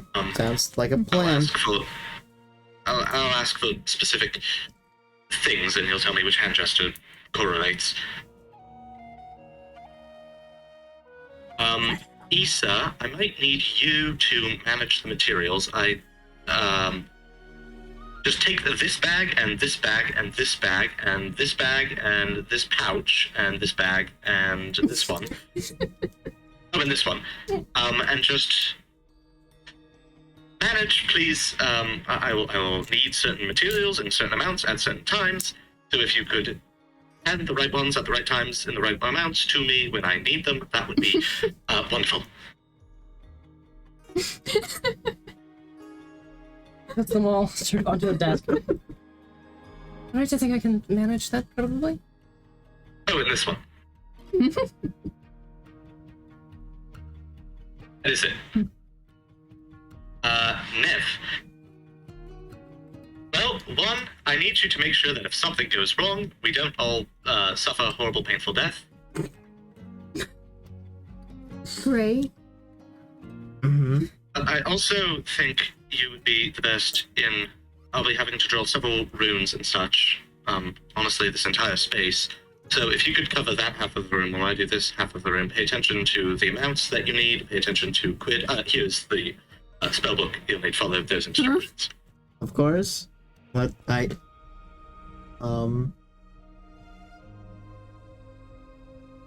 everyone understand their role? I think so. Yeah. Nev, you'll essentially be acting as an assistant. You'll be actually helping me perform the experiment. These two are more be telling us what to do and what to do with what. Okay. Like a plan. Right. I will put feathers down in the center of the room. Then, let's begin. Before we start, I don't have like an ability for this, but can Quid try to channel any excess weave shit that he has into Eden just as a little boost? Okay. I'll say, as part of this, go ahead and make an arcana check with advantage, assisted by all these friends, with an extra d4 from Quid. And you can also add guidance if you would like. So, advantage plus 2d4. Arcana. I will also be activating star power and using the star gesture ability. Star power! Eden has a Star power. magical He girl does a fucking- transformation. Go, Power Ranger. He does do that. I am fully picturing the magic. Alright. Eden does that out loud. Okay. So you cast Detect Magic, and the weave opens itself up to you. Oh, does that... That mean you complete everyone's... Ooh. Oh, Yeah, you can see the vessels within each person pulsing with various things. Nev's. What's Nev's soul looking? It looks... Like a half-eaten pizza. It's a quarter. It's a quarter. It looks like it's missing a similar amount to yours. However, yours is like a fairly clean chunk. Theirs is like scattered shards torn out of it, like the victim of a mauling. Oh. Brutal. Is Aiden like looking concerned at Ned? Yes. What? Am I doing this wrong? No, you're fine. It's just, you know what? It's not an issue. It's nothing. All right. Are we going? Yes, you can. Go ahead and make a roll, and being able to affect the weave more easily will affect DC. Oh, nice. Okay, let's see. This quit so. So, need to add numbers.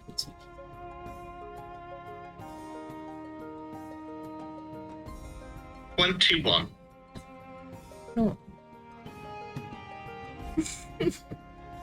Gathering together the ritual pieces handed to you by Issa, doing the gestures as directed by Quid, and working through the ritual with Nev.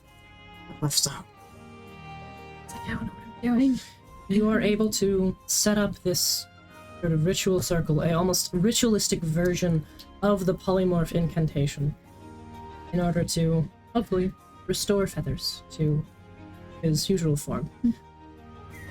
And as you are casting this, you bind together these strands of weave, pulling them into your hands and stretching them out over the jar, and then adding more and more layers, wrapping it in these layers of magic. Then standing back, you chant the final incantations and weave the final weave cradle. As you hold it there for this final moment of truth. You stand at the precipice of overcoming what you never could before. And as you break the cradle and release this energy towards Feathers, the magical strands around it begin to glow and expand and turn into this golden light that begins to lift up this jar in the middle, and they sort of weave together and expand into this great glowing cocoon of golden light that stands there, pulsating slightly in the air. For all of the light in the room and this air blowing past all of you, the cocoon splits in the middle and then begins to tear and shred itself apart, exploding outwards, these fragments of golden strands wisping away into the air as, floating down, wings flapping, Feathers restored to their bird form. Aiden, you can mark off a level 4 spell slot as you have cast Polymorph. As Feathers is returned. What type of bird was Feathers? Feathers was hawk, I want to say. I'd have to go back a lot, but I couldn't. I imagine just like seagull. No. Yeah, there. Yeah, I think it was a hawk of some kind. Feathers sort of cocks their head, you slithers up and tries That to was the sound of it exploding. tries to perch on your shoulder, sort of curling down, looking at you. And that is where we're going to go ahead and end this session. Hoorah!